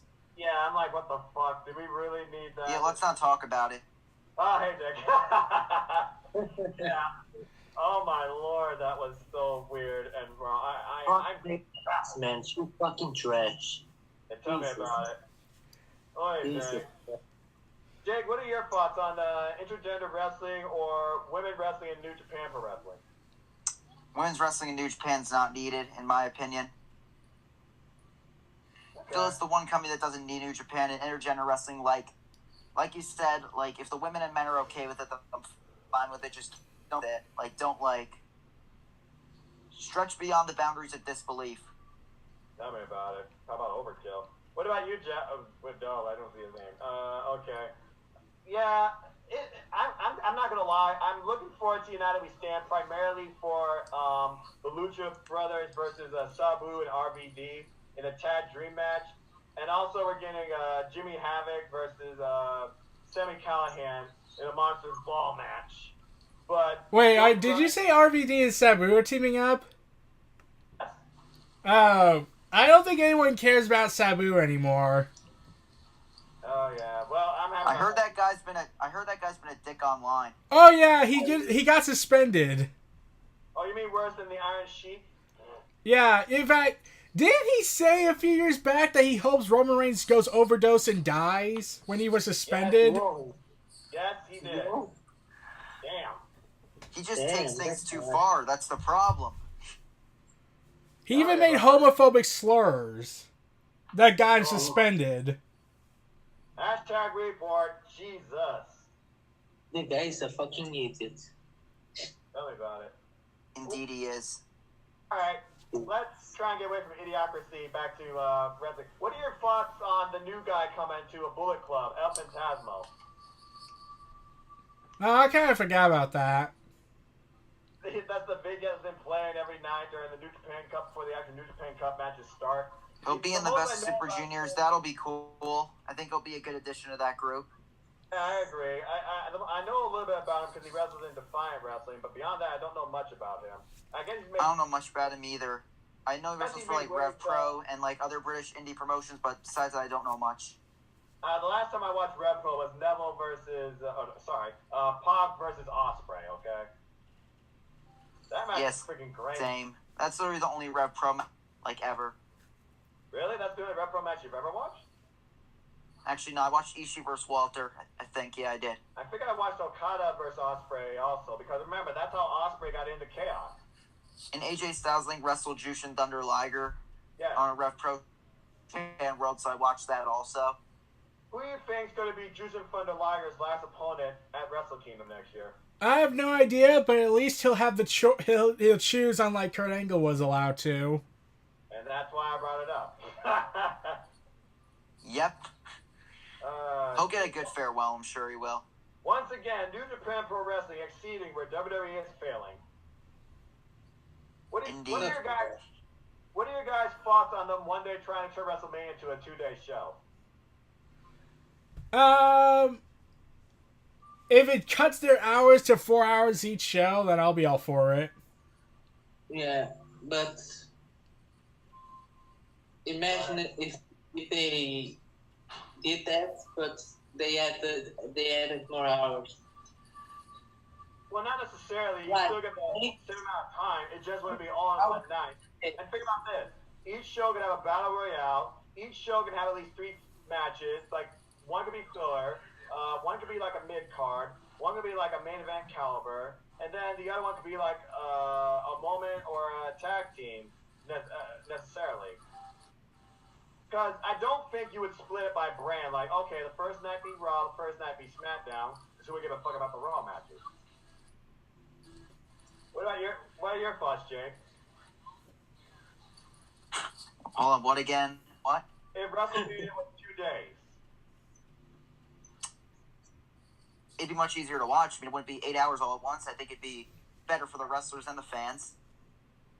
Okay.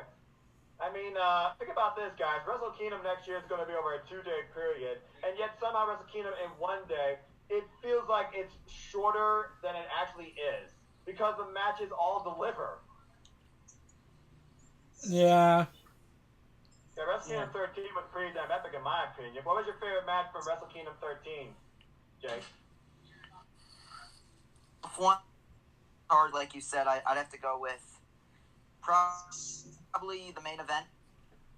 Yeah, okay. But Naito vs. Jericho was definitely very close, and Okada vs. White was a great match. Yeah. What about you, Eric? I like to see Naito versus Jericho. Do you think Naito versus Jericho outperformed Jericho versus Omega at the previous Wrestle Kingdom? No. Yeah, I don't think. I think Jericho's best match in New Japan was against Kenny Omega at that Wrestle Kingdom. To be honest with you, it was a fun title match, though. I will say that. Also, Jake, you might get mad, but I'm starting to see people turn on Jay White. Why? Because they keep saying, like, he's getting exposed in the ring when he works 30-minute matches with guys like Ospreay. What? I thought the Will Ospreay match was good. Yeah, it was great It counter. wasn't even 30 minutes. It was 29 minutes. Doesn't matter. It was still a great. It was telling a story. That's what people don't understand. It was a story, and the match picked up at, like, the end. Are these people WWE fans? I don't know. Good You just grief. gotta understand, every match would be an indie spot fest with flips and dives. Oh, right. The people that disrespect the indie scene. Look, I just went to an indie show recently, Extreme Chaos Wrestling, and they had great matches there. I saw Ace Austin. I saw Trey Miguel. I saw local talent from the Detroit area and here in my hometown, Toledo. Indie wrestling is also fun, too. Sometimes indie wrestling is more fun than actually watching a WWE show. I mean, the wrestlers given more freedom to do what they please on the indies. I know. Sometimes it can work out for the better or the worse, as we've seen with Priscilla Kelly, but Oh, God. Yeah. Okay. Let's go back to the G1 Supercard. We already talked about Jay White and stuff like that. Who do you guys Yep, see? we did.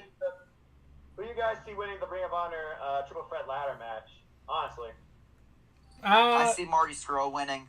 I don't think Marty Scurll's going to win because if his contract is coming up and he is going to AEW, I get the feeling it's going to be Jay Lethal still. Jay Lethal still retaining the title, huh? Yeah. Okay. John, what do you think? I agree with Eric. Scurll is heading to AEW. Well, I mean, look. And You Lethal don't is have, with I don't think anyone's going to ever, outdo Bruno Sammartino championship reign, okay? So the title has to move eventually. Jay Lethal is right now on record the longest reigning Ring of Honor champion. I honestly feel like it's going to be either Marty Scurll or Matt Taven. I honestly am not sure yet myself. But if I was to pick right now, after the freaking 60-minute match I saw, because again, I saw the 17th anniversary show, okay? Man. Could it finally be Matt Taven's time, though? A ladder match, though. I don't know. I don't see it. I don't think Matt Taven's winning. Yeah, well, he's most likely to be the next champ. Maybe just not now. I can probably see Kenny King.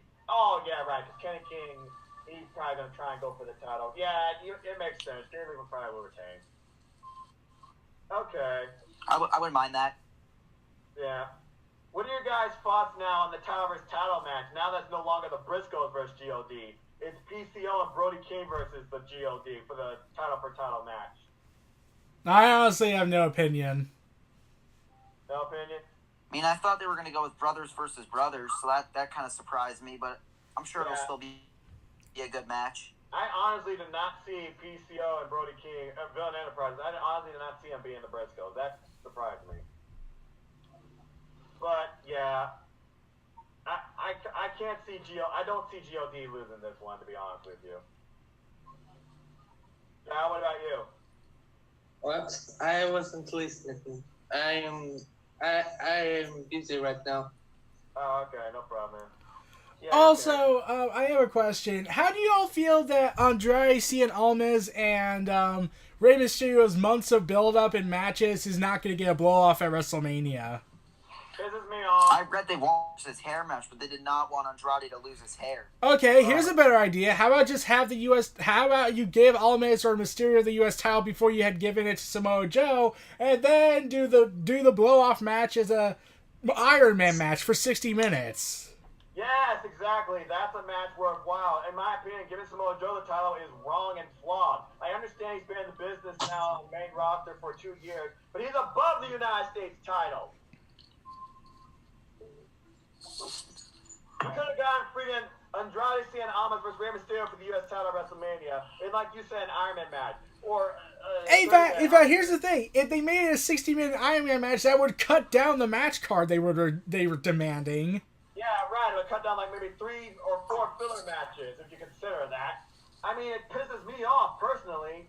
Now you got Alberto Del Rio potentially coming back. Imagine Alberto Del Rio versus Andrade Cien Almas versus Rey Mysterio. That's a triple threat match. Yeah, except Alberto Del Rio is not a good person, so I don't think he'll be able to do things professionally. True that. But it would add an interesting dynamic versus Samoa Joe. I mean, do you honestly see Samoa Joe losing the title? He just got it, okay? He just fade back into obscurity. Considering how Vince doesn't like Samoa Joe onto the grounds that he's overweight, I wouldn't be surprised if they gave it to Rey Mysterio because of Dominic. And his son will be in the front row. Oh, jeez. They'll probably do like a feel-good moment or something with Rey and his son celebrating in the ring. Or Samoa Joe, like, pie-facing his son and pissing off Rey. Or worse yet, they have after the show, after the match, Samoa Joe tries to attack Rey Mysterio, but then Dominic beats down Samoa Joe with a 619 like his father. Oh, hell no! Whoa! You know Vince would do it. Oh, I know he would. I'm like, whoa. Okay, Dominic, the SmackDown Live. Damn. All right.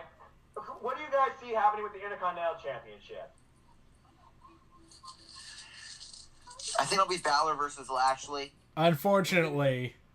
Do you see the Demon? And Balor will have to bring out the Demon to beat Bobby Lashley. Do you see the Demon coming out of WrestleMania? Honestly, Yes, at this point, I'm not certain because Finn Balor had publicly stated on record that he has completely lost what it meant to be the Demon because he hasn't used it so much.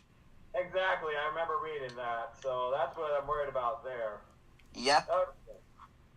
Okay, we talked about the SmackDown women, right? It's probably going to be Asuka versus, best case scenario, like you said, Jake, Sonya Deville. Do you see Sonya Deville getting the title, and do you see this match being on the kickoff show?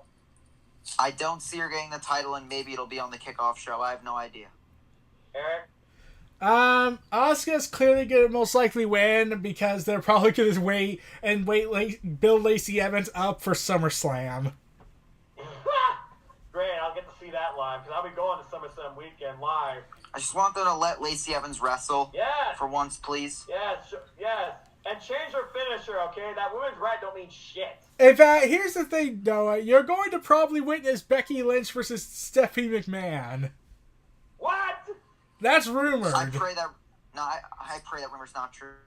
Please, Nah. no, Eric, please. Nah, creator of women's wrestling, Stephanie McMahon.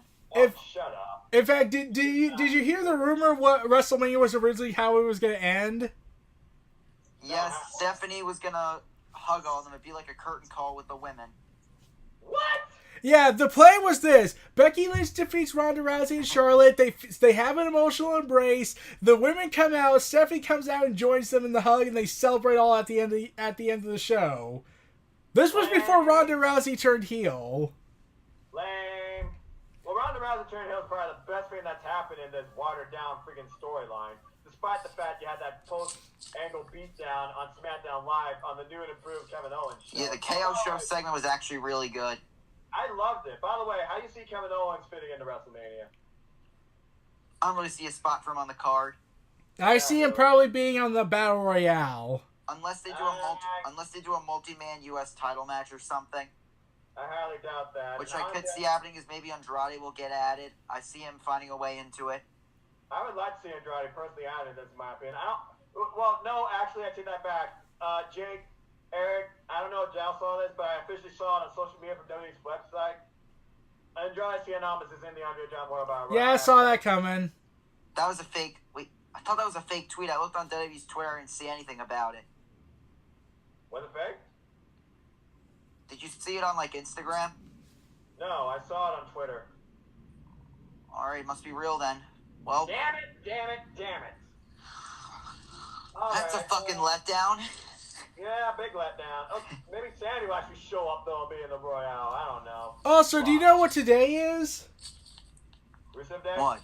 No, it's not Rusev Day. You want to know what today is especially? Also, Zhao disappeared. Oh, dear. What? Today He is... said he was busy, so... Yeah. Later, Joe. Today is the 22nd anniversary of Stone Cold Steve Austin versus Bret the Hitman Hart. Oh. Their submission match of excellence. Don't kill me, but I still have not seen that match. Kill him! Thank you, WWE Network. Jake, you know have something worth watching on Saturday. Yep. Okay. What do you see happening with the SmackDown Live tag top picture? They keep saying it's going to be Usos versus the Hardys. Honestly, I'm pretty sure that's going to be reduced to a multi-man tag team match on the kickoff. And who else? Listen, there's been no build. I feel like that's what they're going to do. Well, I mean, you saw the Usos promo. They literally call out every tag team, okay? So what do? Do you do the Bar, the Hardys, and Rusev and Nakamura versus the Usos in a fatal four-way? Or how about you have Sandy show up for once? Well, you know they're not going to do that. That's why I didn't mention their names, sadly. 'Cause that'd be too much like right. Unfortunately. Yeah. They wouldn't surprise me if they're not even in the Andre John Morbar run. They're just back in catering. And freaking Killian Dan and Nikki Cross are like, why are we still here? Because you know they're a relationship. They're married. So, yeah. Alright, Raw tag titles. What's gonna happen with that shit? Revival versus Aleister Black and Ricochet versus the Glorious. Alpha They're probably again. not even going to be on the card, to be honest. Damn. Well, Or I don't think just that's be reduced to the important. kickoff. Freaking kickoff. Let's think about this. We got what? Freaking we got two Battle Royales. We got two women titles. We got two men titles. We got one tag. And we got freaking Shane and Miz. Oh, by the way, how do you see that match playing out? Miz winning. Miz winning, yeah. That Miz has to win here. If he doesn't Yeah. win here, then I don't know what the hell's going on with WWE.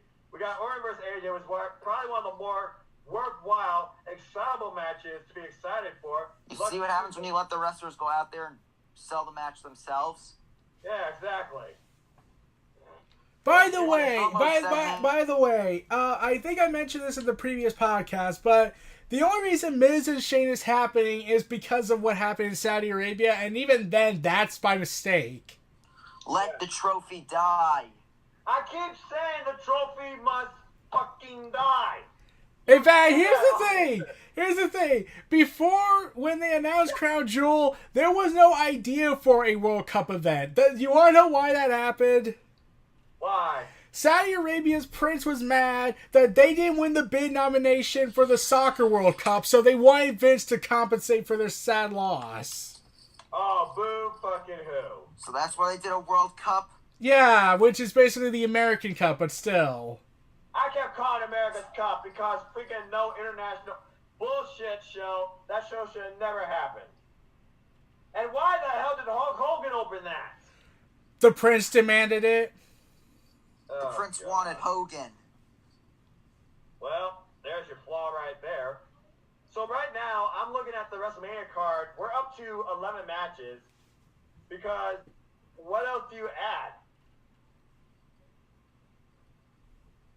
Oh wait, the Intercontinental title. Never mind. We didn't get the. Yeah, it's gonna get added. Balor versus Lashley. Yeah. So, oh wait, did I put the U.S. title down on here? No, I didn't. So that's 13 matches total. So we got because I forgot the mid card titles. So we So still. here's what we got. We got Lesnar versus Rollins. We got the triple threat for the women. Yeah. Buddy Murphy versus Tony Nese. Triple H versus Batista. Yeah, 14. So we got 14. And Kurt Angle's final match will be Kurt Angle versus Baron Corbin. Fuck that. Shane McMahon versus The Miz. AJ Styles versus Randy Orton. The Andre Battle Royal, which no one gives a fuck about. Nope. Samoa Joe versus Rey Mysterio for the U.S. title. And Asuka versus to be determined on. We'll find out on SmackDown this week. Yeah, so basically we got 14 matches right now for WrestleMania. We got And Kofi versus Bryan will be added at a future date, I believe.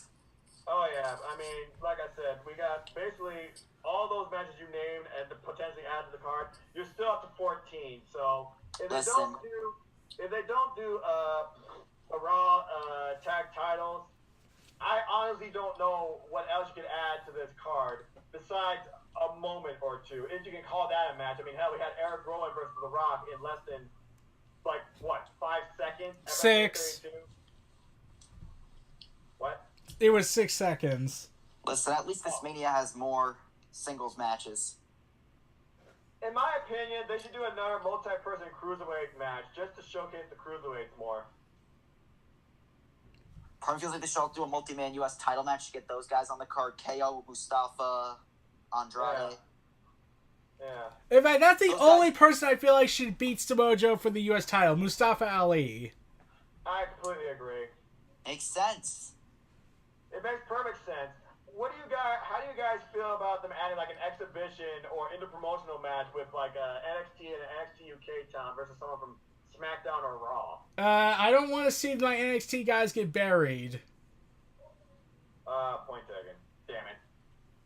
Yeah, I don't see it happening either. What if they add like a random match that was literally strictly NXT or NXT UK though? That'd be great. Okay, here's a better idea. Pete Dunne on WrestleMania. Here's a better idea. How about this? They get Pete Dunne from NXT UK. They get the North American champion from... Okay, basically they get their 3 top titles from... If they ever did this. Yeah. The 205 Live, the NXT 205 Live champion, because let's be honest, that's what it is at this point since Triple H is running it. Yeah. They get the NXT UK champion and the main NXT champion in a triple threat match. Yes! Worlds collide! Yes! That would be brilliant! That'd be perfect. Now you still need 2 more matches, so... Yeah, imagine if they did this match. They did. Since I believe Adam Cole's gonna win, they do Walter versus Adam Cole versus Buddy Murphy in a Worlds Collide match. That'd be great. Champion versus champion versus champion. Yes. Oh, that'd be a show stealer. It's a show Hell stealer yeah. right there. How do you call a winner in that one? Clearly, Walter's gonna win because let's be honest, Buddy Murphy and Buddy Murphy would definitely be the one eating the pin at the end. Oh, no, without a doubt, because Cool, yeah. Yeah, if Adam Cole wins the title on Friday, he's not going to lose his first match with that title, even if it's a non-title match. And plus, Adam Cole and Buddy Murphy will need to get skin surgery for their replaced blood. Oh, God, yeah. And they're not wearing shirts either. They're No, they don't wear shirts. wide open. The target is right on the chest. Oh, imagine if Walter did that to Vince.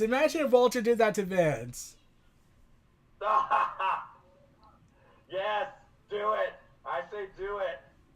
Where's William Regal, by the way? We haven't heard hi nor tail from him at all. I have no idea.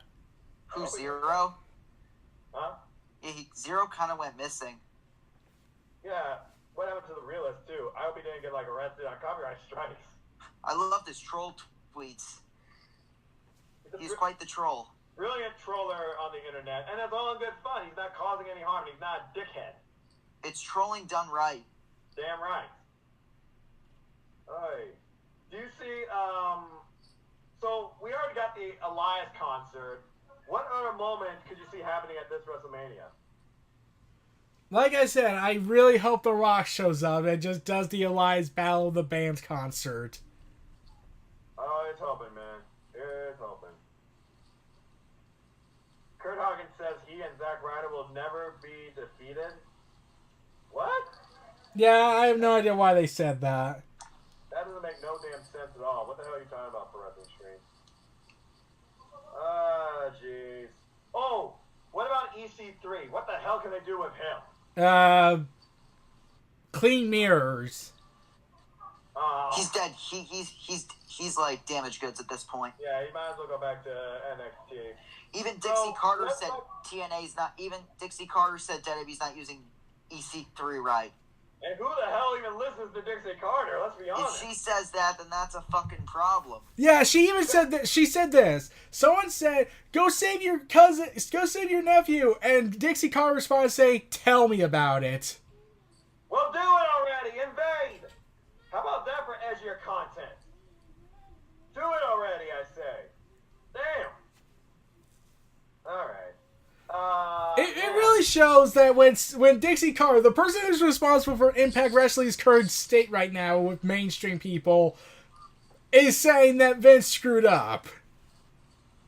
Yeah, and they're not wrong, which is extremely, extremely sad, to say the least. I'm like, what? Unfreaking believable. Yeah. So what do you guys see happening? Because you know the Raw to WrestleMania, it's the loudest, craziest, most unpredictable night of the year. Who do you see debuting from either brand, NXT, NXT UK, 205 Live, if something magical happens there? Who do you see debuting on Monday Night Raw for the first time? Johnny Gargano again because he's disappeared, and Vince will probably say it never happened. Maybe Shayna Baszler. I get the feeling she might show up on SmackDown. Yeah, she's probably better fit for SmackDown. Well, I mean, if Becky wins the Raw Women's Championship and she comes on to SmackDown with it, that'd be confusing as hell, but I would love to see that. But I would love to see Becky versus Shayna, actually. Yeah, it would be cool, but at the same time, Asuka needs legitimate opponents, and really, Shayna Baszler's the last one they got after Sonya Deville. Yeah, point taken. Plus, really, Becky could just wait a couple of months, and then Ember Moon will be back for her. Poor Ember Moon. I really do hope that they put her back in the title picture when she returns. Poor Ruby Riott, by the way. Damn. Really, who cares at this point? She's not really going to be used as much. No, not really. I'm just trying to figure out what the rest of WrestleMania is going to be. 17 matches, and we literally didn't... I don't see it going to 17 matches at this rate. I think we get slightly under that. Yeah, well, right now, based on, let's see, the Battle Royals, the 2 women's titles, 2 men's titles, 1 tag title, the 4 exhibitions, and the Cruiserweight, that's 12 matches, actually, unless I'm missing something. They want to bring back the Women's Battle Royal. Yeah, I know, that's the other Battle Royal. And both Battle Royals, let's just face it, they both should just be on the kickoff show, because does anyone give a damn about those trophies? No. And The remember, only person it even did something with was for Baron Corbin. Yeah.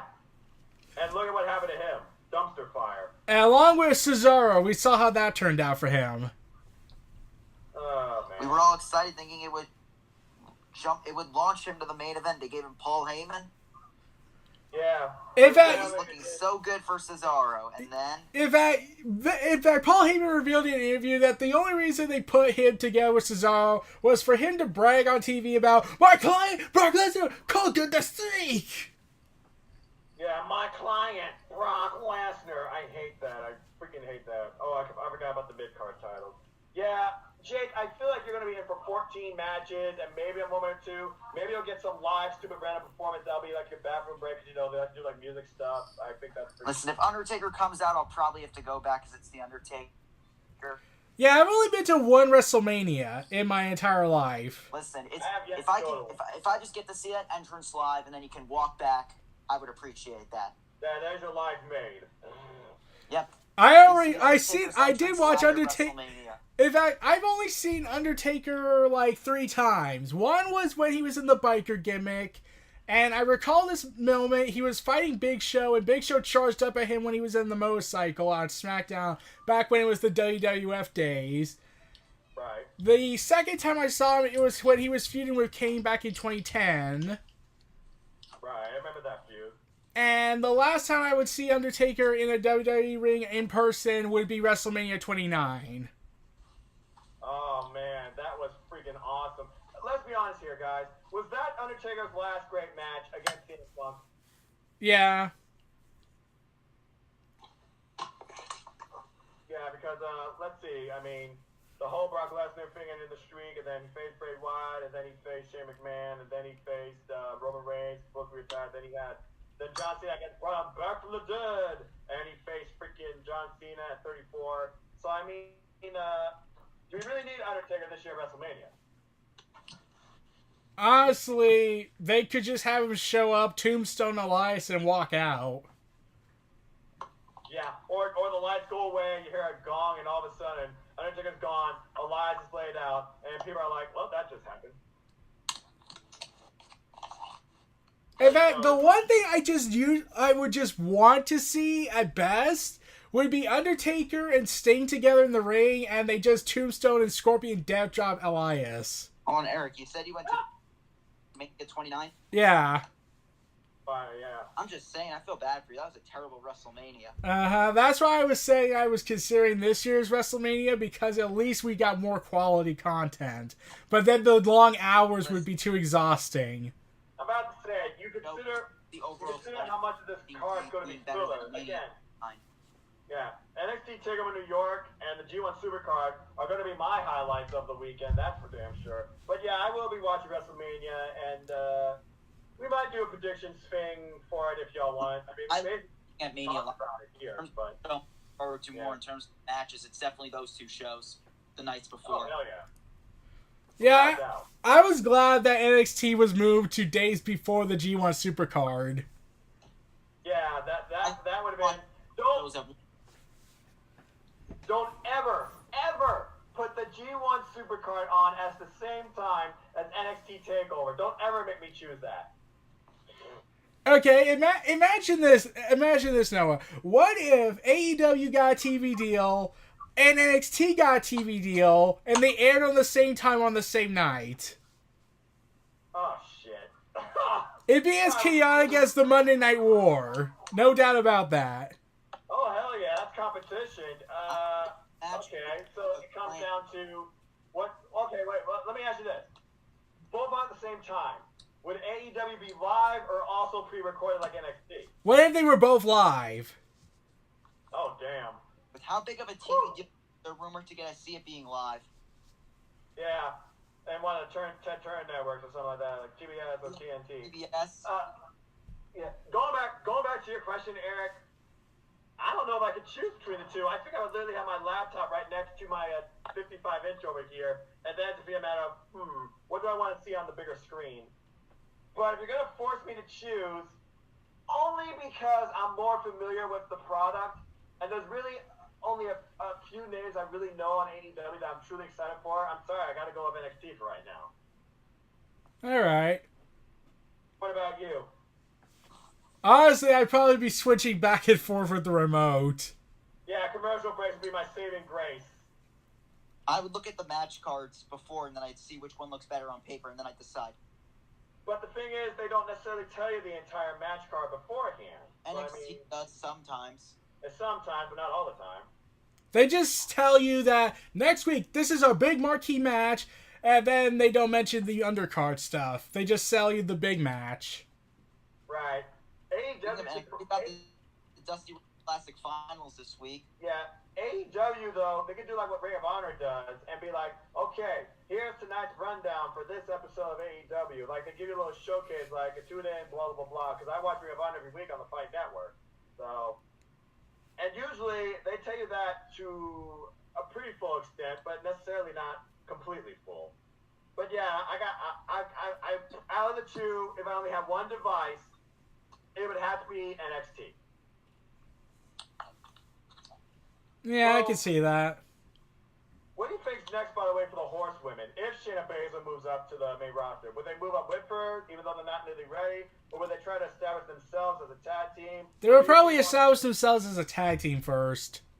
I don't think they're fully ready for that yet. I mean, you've seen Marina Shafir's punches. Duke, though, she has some pretty good kicks. I mean, I can take her more as a legitimate single competitor. What about you, Jake?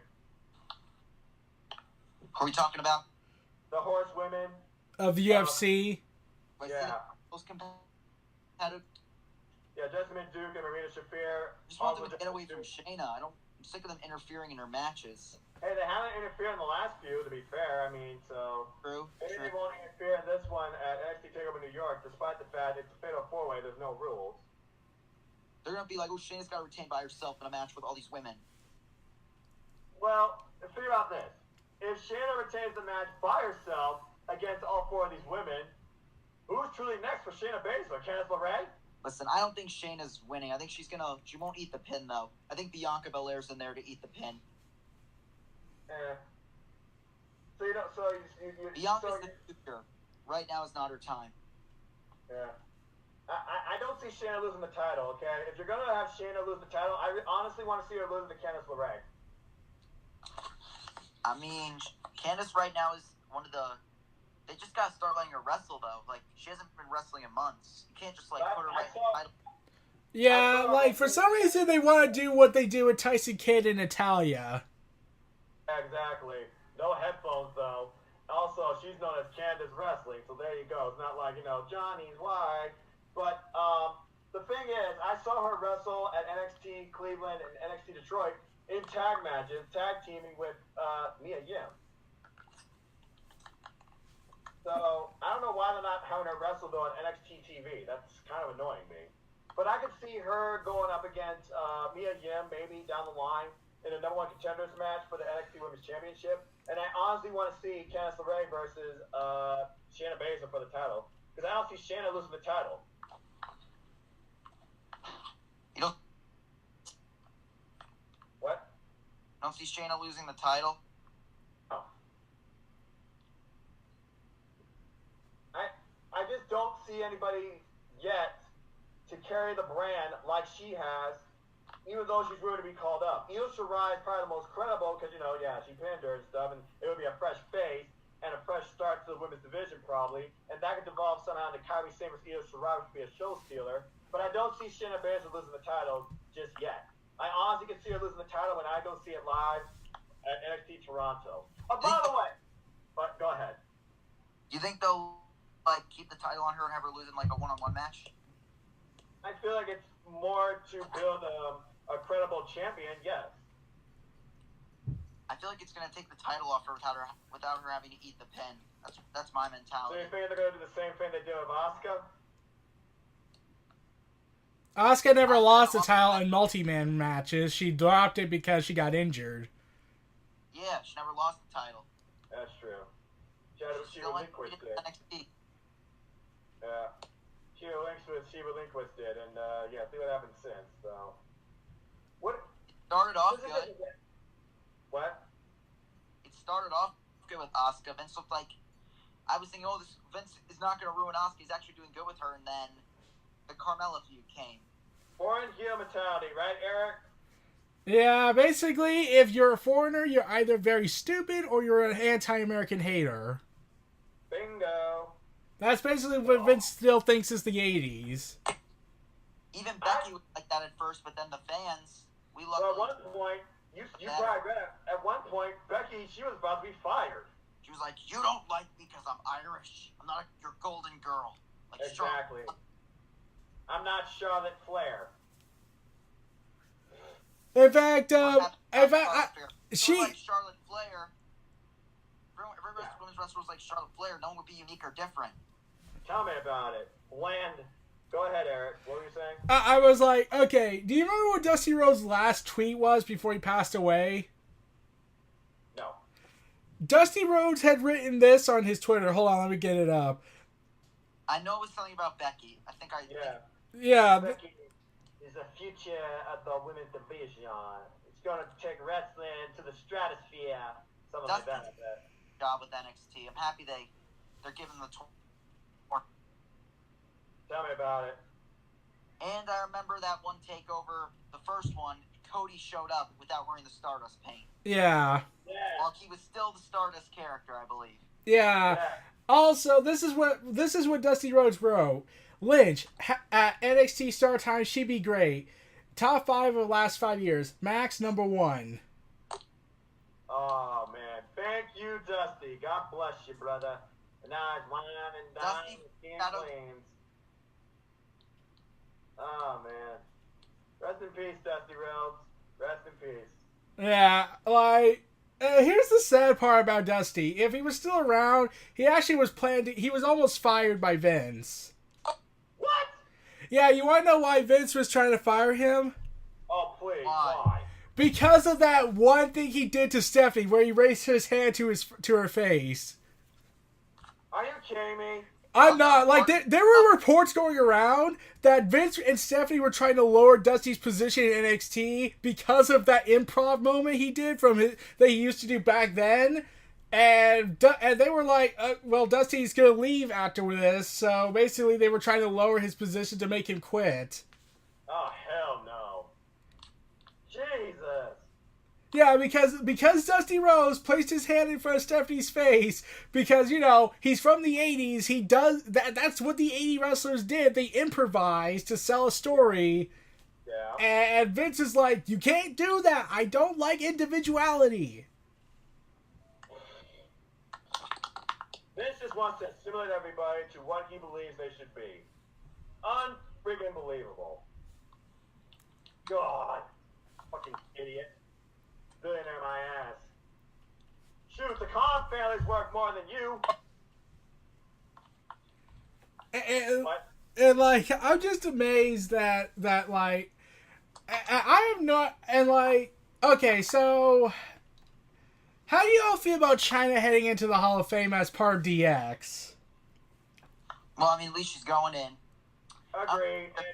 I don't really care if she's not going in by herself. Though, of course, Yeah. everyone keeps pointing at the one problem with it. Where's Rick Rude? He was part of DX. Well, wasn't he more like a manager or like a... Yeah, but he was still technically a member. Yeah, well, I guess they just don't count it, so... I'm not sure how I feel about that, actually. Also, how would you feel if next year's WrestleMania main event is Io Shirai, Kairi Sane, and Asuka for the SmackDown Women's Championship? Hell yeah! Especially if they're going to do the pirate entrance with Kairi Sane. Oh my gosh, that A entrance... prime match of the card for that entrance. Yes, I will literally spend everything I have to just go see that. That would be freaking incredible. And she swings in on a rope or something like that.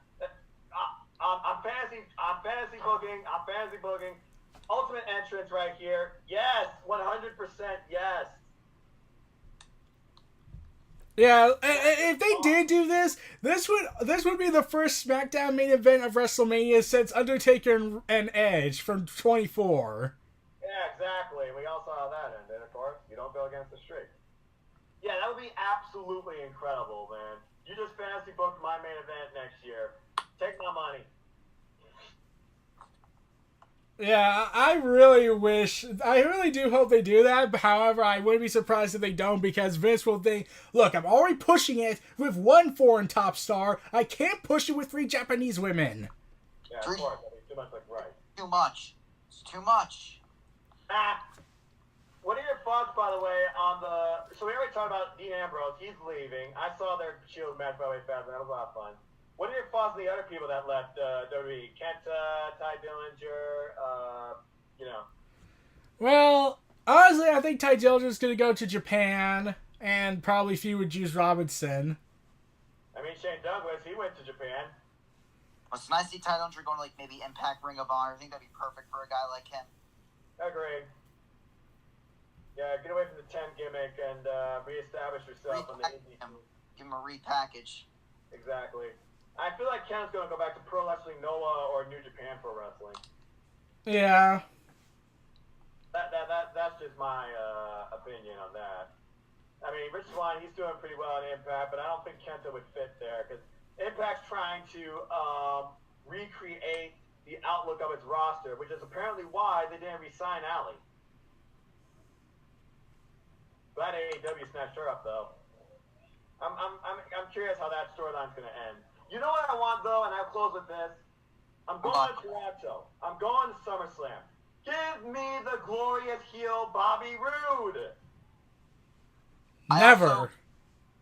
Imagine Screw you, imagine you get AJ Styles versus Seth Rollins if AJ goes to Raw for the Universal title. Yes!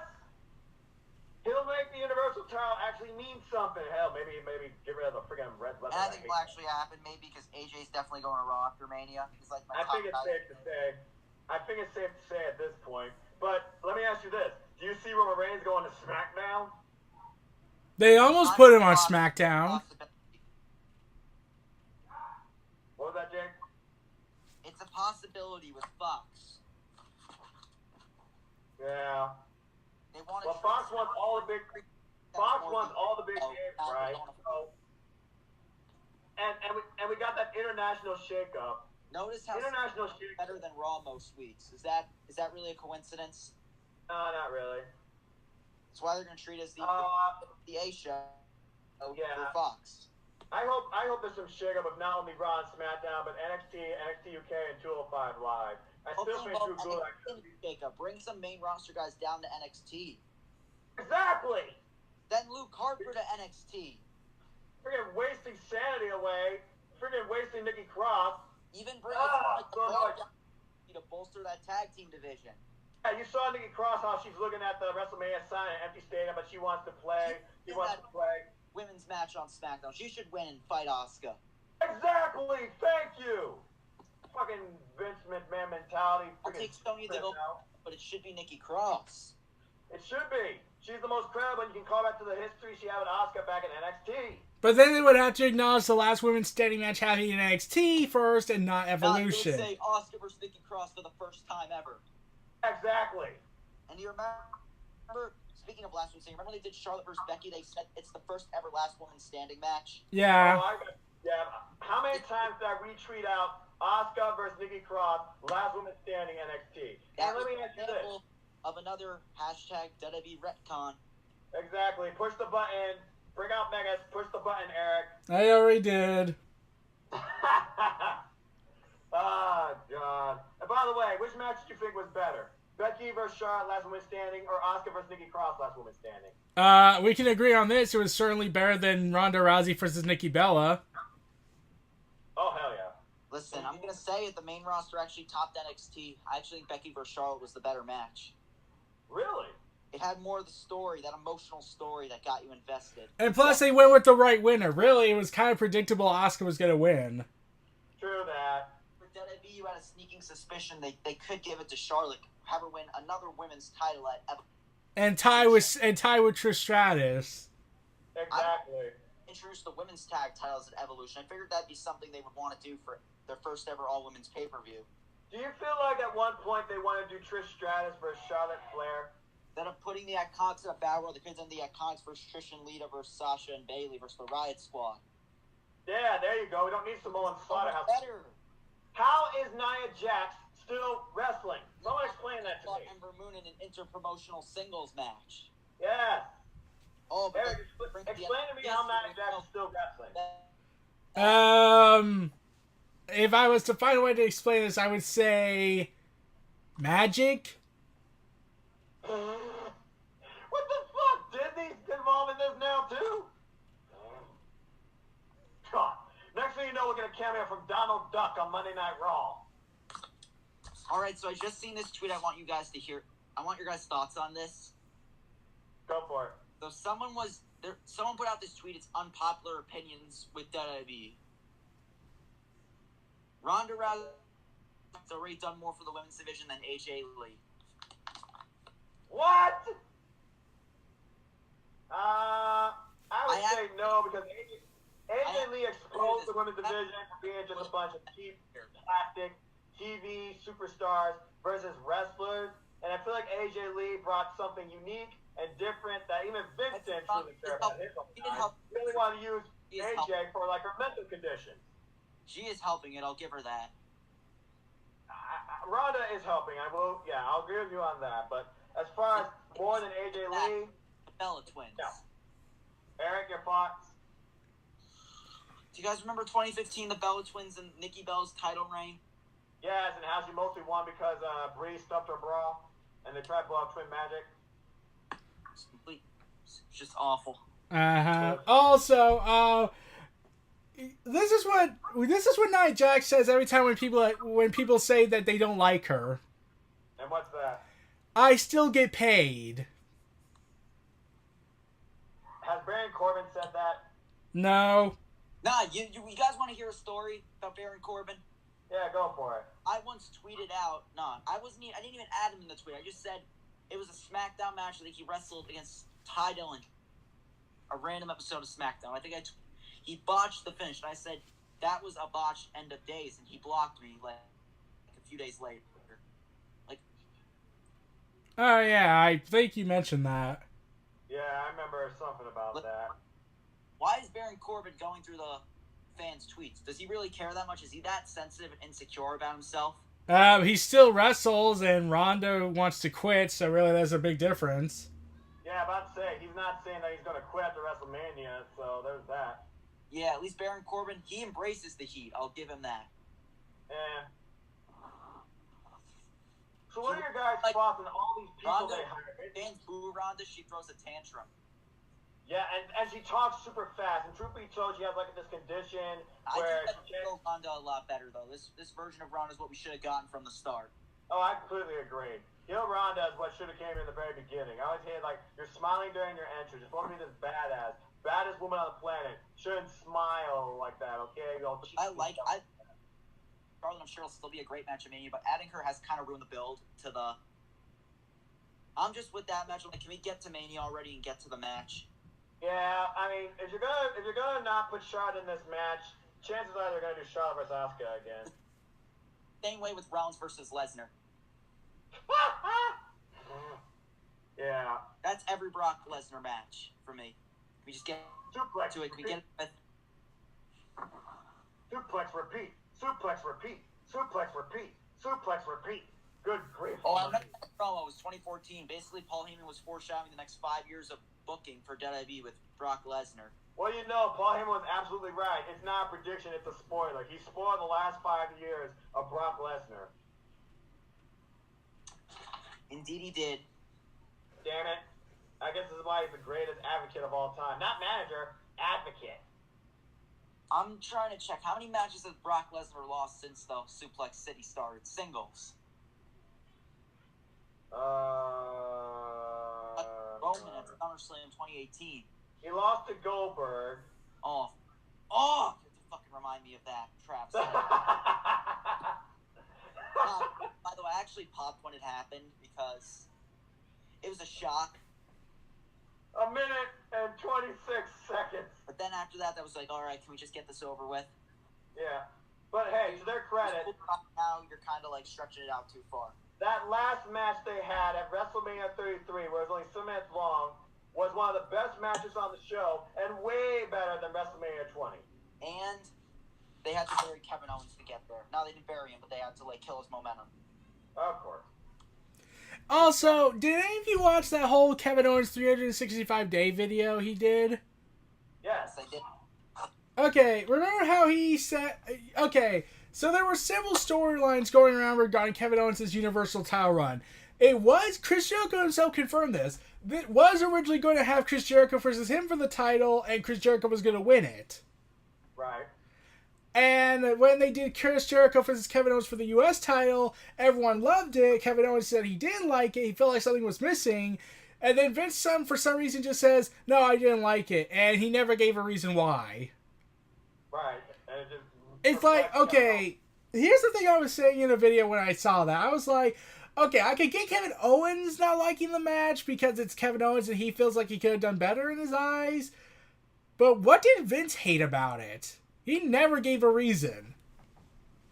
He's like, I didn't like it. And like, why? You didn't like it. Give some feedback. You want to improve your product. You want to improve the superstar. You want to actually help people. Tell somebody why you didn't like it so they can tell him. Or tell him to your face when you didn't like it. He just left him stranded. Purely stupid. I think besides Chronicle and 24, I think 365 is like in my top 5 as far as original content on the WWE Network. Eric, what original content do you like from WWE Network? Besides NXT, Yes. I saw a bit of the. I have seen 365. I saw some of Chronicle, and I have seen.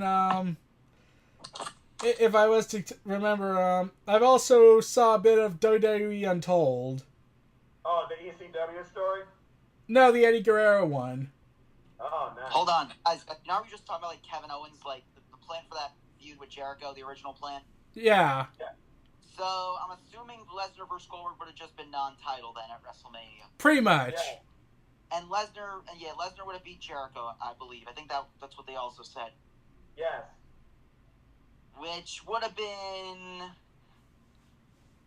I mean, have they wrestled before in like the early 2000s? I don't think so. I could say yes, but I'm pretty sure at the time Chris Jericho was on SmackDown, and at the time Lesnar went to Raw when Jericho went to Raw. Speaking of Lesnar, imagine this. Imagine early 2000s Lesnar versus New Japan Shinsuke Nakamura from like 2013. Nice. Yeah. In fact, Shinsuke and Lesnar did wrestle once. Yeah, and then Shinsuke talked about how he felt Brock was going to disrespect the title. Yeah. Yeah, because Brock Lesnar was the heavyweight champion. God. What are your guys' thoughts on? Okay, because of we're talking about like Cena and stuff. We're talking about Chicago. Let's bring up the name, CM Punk. What are your guys' thoughts on CM Punk? And allegedly, people saying Bully Ray called him out for G1 Supercard in New York Street Fight. Last I heard, CM Punk, he was doing like something for Mortal Kombat, the Science of Fatality, and I think he also did like a public appearance or something like that. He also did a convention. He's doing a meeting. He's doing a meet and greet with the Young Bucks. Yeah, let's also talk about that. Could you see him in AEW? I could as a commentator. Yeah. And if he does wrestle, it's only be for one match against one. Yeah, one off. Imagine him and AJ Lee making a cameo appearance in the audience. And we know who that one-off match would be against. Kenny Omega! Yep. Bingo! Or CM Punk could just come back and they could relive the glory days in 2012 with him and Jericho's awesome feud from 2012. That was an awesome, and it got really personal too. I love that feud. Another thing I was thinking about, AJ Lee. Obviously, I feel like if CM Punk was going to come back and do a one-off wrestle match. 2012 Jericho, there is only one issue I had with that run. What? They had Sheamus win the Royal Rumble over him in the Yeah. I remember that, yeah. And then we all know what happened at Mania with Sheamus and Bryan. Yeah, in fact, you want to know who came up with the idea to have Sheamus win? Who? Vince? No. It was Triple H. Vince wanted Jericho to win. What? Bro, what? Vince, of all people, Vince actually wanted the right guy to win? Yeah. Are you kidding me? Bro, I don't believe it. Nah. No way. And I actually heard Vince wanted Strowman versus McIntyre this year, I believe, for the Universal title. Well, at least it'd be better than Lesnar having the title. Yeah, well, guess what we got, guys? Listen, I will say this though. At least maybe Rollins versus Lesnar could be a good match because if Lesnar's actually motivated to work with smaller guys like he has been for. Yeah, but at this point, that if Lesnar retains the title, people are going to say, "Well, there's no point in caring about this." Yeah, exactly. Because after he freaking beat Seth Rollins, what are you gonna do now? Just because they want to see Rollins win the title. Yeah, they do. But yeah, maybe they do. But think about it, Jake. This storyline's gone ice cold. Nobody really cares about it. And again, like we said earlier, Roman Reigns versus Drew McIntyre right now feels like a bigger match. Bro, you know what? It's not Rollins' fault though. It's just people are done with Lesnar. Just want to get this over with. I completely agree. Yeah. This is all Lesnar. Not blaming it on Rollins. I completely agree. Yeah. But being Oh, honest, that's the though, match I Rollins forgot to doesn't mention. really have I don't really know what Rollins' character is right now besides the Beast Slayer. He's the Beast Slayer. That's his character, literally. That's what his new shirt says. I might get that shirt though for Mania. It's actually a really nice T-shirt. But imagine I wear that fucking Lesnar retains. I probably listen. Shit doesn't make me emotional over wrestling, but it wouldn't be tears of joy if fucking Lesnar won. I expect excitement from you though if Seth actually does win, because the bottom line is We'd all We be got excited Becky. because Lesnar is not the champ anymore. The title's back on TV every fucking week. And then Saudi Arabia has their show and Lesnar wins it back. Fuck that. No rematch. No automatic rematch clause. But you do realize Lesnar will strong arm the company for another $500,000 for it. So what you're saying is Vince would do what he did at Crown Jewel and just have Lesnar win the title back in his rematch. Yeah, and then they'll retcon saying that, oh, we always allowed rematch clauses. It's not like we got rid of it for a time. God. That's what they said. Do you remember that promo? It was December. They said, you're the authority. No more rematches. Yeah, Right. but it was also from the same guy that then said to Becky Lynch, none of these people's opinion matter. Yeah, simple as that. Remember that? And also he says, I'm not going to give you what you want to Batista, even though the following week he said, give me what I want. I'm going to give you whatever you want. Just show up. Remember that? And Kurt Angle saying, it's not what you people want, but I'm challenging Baron Corbin Right. for WrestleMania because I want to tap him out. God. And plus, Okay, Kurt Angle but- didn't even have a say in his farewell opponent. It was reported Vince forced his decision. Didn't Yeah, Vince is the one that's wrestle on making Raw this a happen. few weeks ago? I literally remember them having a match on Raw a few weeks ago. Yeah. Wouldn't Drew McIntyre make more sense? Because remember Raw in November? Yeah. Yeah. That would actually make sense, but whatever. Drew's fighting Roman now. Yeah, well, Drew versus Roman is still better than Drew, Bobby, and Baron versus a freaking Roman and freaking Dean and freaking Braun Strowman 6-man tag. I'm cautiously looking forward to that match because you know with Roman they might actually have Roman win. Oh, that's true. But Yeah. Roman says he wants to organically showcase himself more. He wants to be more himself. Listen, you just have Drew cheat. Don't have Roman lose like straight up. Like you could have Drew cheat to get heel heat. I mean, it makes sense. He being the ultimate heel.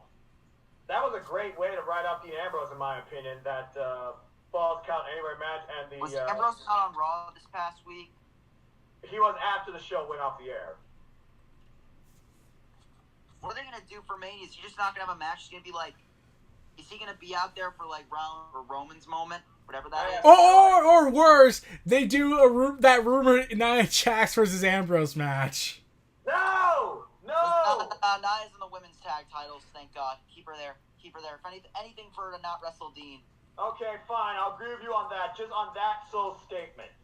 Listen, I remember that I was actually thinking they would do Ambrose versus Triple H because, like, remember that segment they did where Ambrose and Triple H was getting intense? Yeah. Absolutely. Put his career on the line or something like that. But Yeah. You remember that match that Triple H and Dean Ambrose had for the WWE Championship back in that one-off called Roadblock? I am starting to question this. There are luck. They're starting to like bring it up a lot. This may be a work. I don't know. Do you think it's real? I get the feeling that they just gave that before Roman's leukemia announcement was in remission, they basically had just given up on Ambrose trying to get him back because they realized after they pissed him off so many times, they were like, well, we gave up. But Just like you can bring it up. I really don't care. I'm done Well, anyway. he doesn't care. Remember, he doesn't care about hokey shit. That's part of the reason why he's leaving. He's already a made man financially. He'll be a hypocrite though if he fucking wrestles at one of Joey Ryan's penis parties. That's what his WrestleMania weekend event is called. If he starts wrestling there, then he's a bit of a hypocrite because he says No, he I hates completely hokey agree shit. on that point. But I don't think Dean Ambrose will do that. Which is part of the reason why I think Dean Ambrose is more likely going to just either go back to the Indies or go. I don't see him being part of OVE, even though that would be fitting. I gotta imagine him leaving pretty much legitimate. He's probably going to go to AEW. Who? Dean? Yeah. John Moxley versus Jimmy Havoc. Take my money. Hardcore match. Yep, definitely. Bingo, brother. or he'll go to Impact and fight Sami Callihan. And I'd be okay with that. Or he could go to CZWs. I think that was the promotion he started with. That would give that promotion some buzz it needs. Yeah, because that promotion does need buzz. I still keep up with it here and there, but it's not nearly as big without Listen, him. they got those moments on YouTube though that got them buzz. You can look up CZW on YouTube and you'd find some crazy fucking shit. Absolutely. I don't see Dean Ambrose going to Ring of Honor. I will say that. Nope. No. You guys see AEW partnering with New Japan anytime soon? Well, they want Kenny Omega back, so I say yes. Listen, I doubt it though because right now with the whole G1 Supercard thing, I don't really see that happening. No, I don't see it happening either. Again, the most likely next partner for AEW, I imagine at this point, is going to be Impact. Those two sold out MSG together. They're not gonna compromise that partnership right now, even with AEW having Kenny Omega. I feel like Impact and AEW will first do a show together before AEW and New Japan work together. Oh yeah, Don Callis and Kenny Omega are good friends, and Don Callis runs. He has like power and Impact backstage. Exactly. So it makes sense. Exactly. Truth be told, Impact, they just got another partner with MZW, and that's why we got the United We Stand special, where we got talent from Impact Wrestling, AAA, MCW, and, well, the original ECW, all working together on that card. We also got somebody from Dragon Gate facing Rich Swann for the X Division Championship, and they're calling that a dream match. Is Impact still partnered with Lucha Underground? I have no idea. Well, they're still working together because it's going to be Impact versus Lucha Underground again. So as far as the partnership, I don't know, but it looks like they're still working in conjunction a little bit. So we got Aerostar on the show for United We Stand. So there's that. The Lucha Underground's kind of lost its buzz. They lost a lot of buzz last season because here's the thing. They wasn't sure whether or not they were going to renew for the next season. And also, the payment there apparently is really terrible. And they're locking their talents in their contracts, which means while all this time Lucha Underground is not on the air and they're not wrestling for them, they can't wrestle anywhere else. They're losing money. Yeah, basically. Yeah, I was listening to that on Solomaster's, like, shout-outs or whatever he does. In fact, Joey Ryan even confirmed this in an interview. Yes, he did. And I was like, oh, that's sad. I like Ember Moon. I like Eva Lees. I feel like Jack Hager, he was on the rise, especially now that he's the Lucha Underground champion. And the cinematic storyline with Dario Cueto rising back from the dead. I honestly want to see Lucha Underground Season 5. I honestly do. Mario the Mothman Tina. We don't know where none of those people are or what's going to happen to them. Yeah. And honestly, I would like to see Eva Lees in AEW. How's that for a name for the women's division? Be good.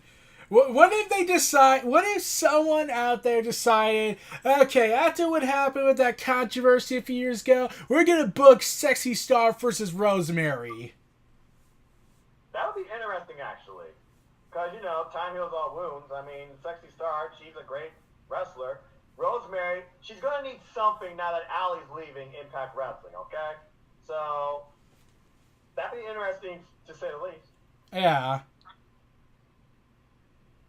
Jake just dropped. I noticed that. What do we have been going for? Oh, wow. Yeah, so I was good. Yeah, in fact, I was almost about to end this with one last question. What do you think about Disney buying Fox? Jeez. Well, then they buy 21st Century Fox. It means they just bought their movies. So that means they basically own the Marvel Universe now, right? Oh, they bought the entire company. Oh, they bought the whole thing? Yeah, 20th Century Fox is now under the ownership of the Disney Empire. Damn. So they own The Simpsons, they own everything. Well, with WWE going to Fox, it'll be interesting to see how Disney interprets that and be like, okay, how can we showcase this, you know? I think there's only like a few things they don't get to own completely, like Fox Sports 1 or any of the sports networks. Okay, so maybe WWE will be safe there. It'll be interesting to see how much it changes the content and the regular lineup you see now on Fox and how much it will incorporate more like Marvel, cinematic dramatic stuff maybe. Yeah. I really see this bringing out more interesting movies, to say the least. Maybe we'll get like a new Simpsons movie, but Disney right now is going to be like the biggest thing in the world. They're going to own all of television before we know it. It's only a matter of time. Like, they just need to buy Warner Brothers, and then they'll own the entire comics market if they get DC. Yeah, pretty much. And next thing you know, they'll take up all their content on Netflix and put it on their streaming service. Because, again, they're supposed to be starting their own streaming service soon, too. Yeah. So, as far as that, Disney will soon own the world of media. Simple as that. Yeah, it's only a matter of time until they decide to get government power. Lord help us. All right. All right, what did you think of this edition of the Elite of Wrestling? Always a pleasure, man. We talked everything wrestling. WWE, New Japan, Ring of Honor, Impact, Indie. Support your local indie wrestling, folks. We're ready for WrestleMania week with United We Stand, WrestleMania 35. Yes, I called it by number. We're ready for the Hall of Fame. We're ready for NXT TakeOver New York, and we're damn sure ready for the G1 Supercard. Yeah, I intend to watch the G1 Supercard. I guarantee that. Oh, you're damn right. And yeah, man, I'm fully set, and this was always a pleasure.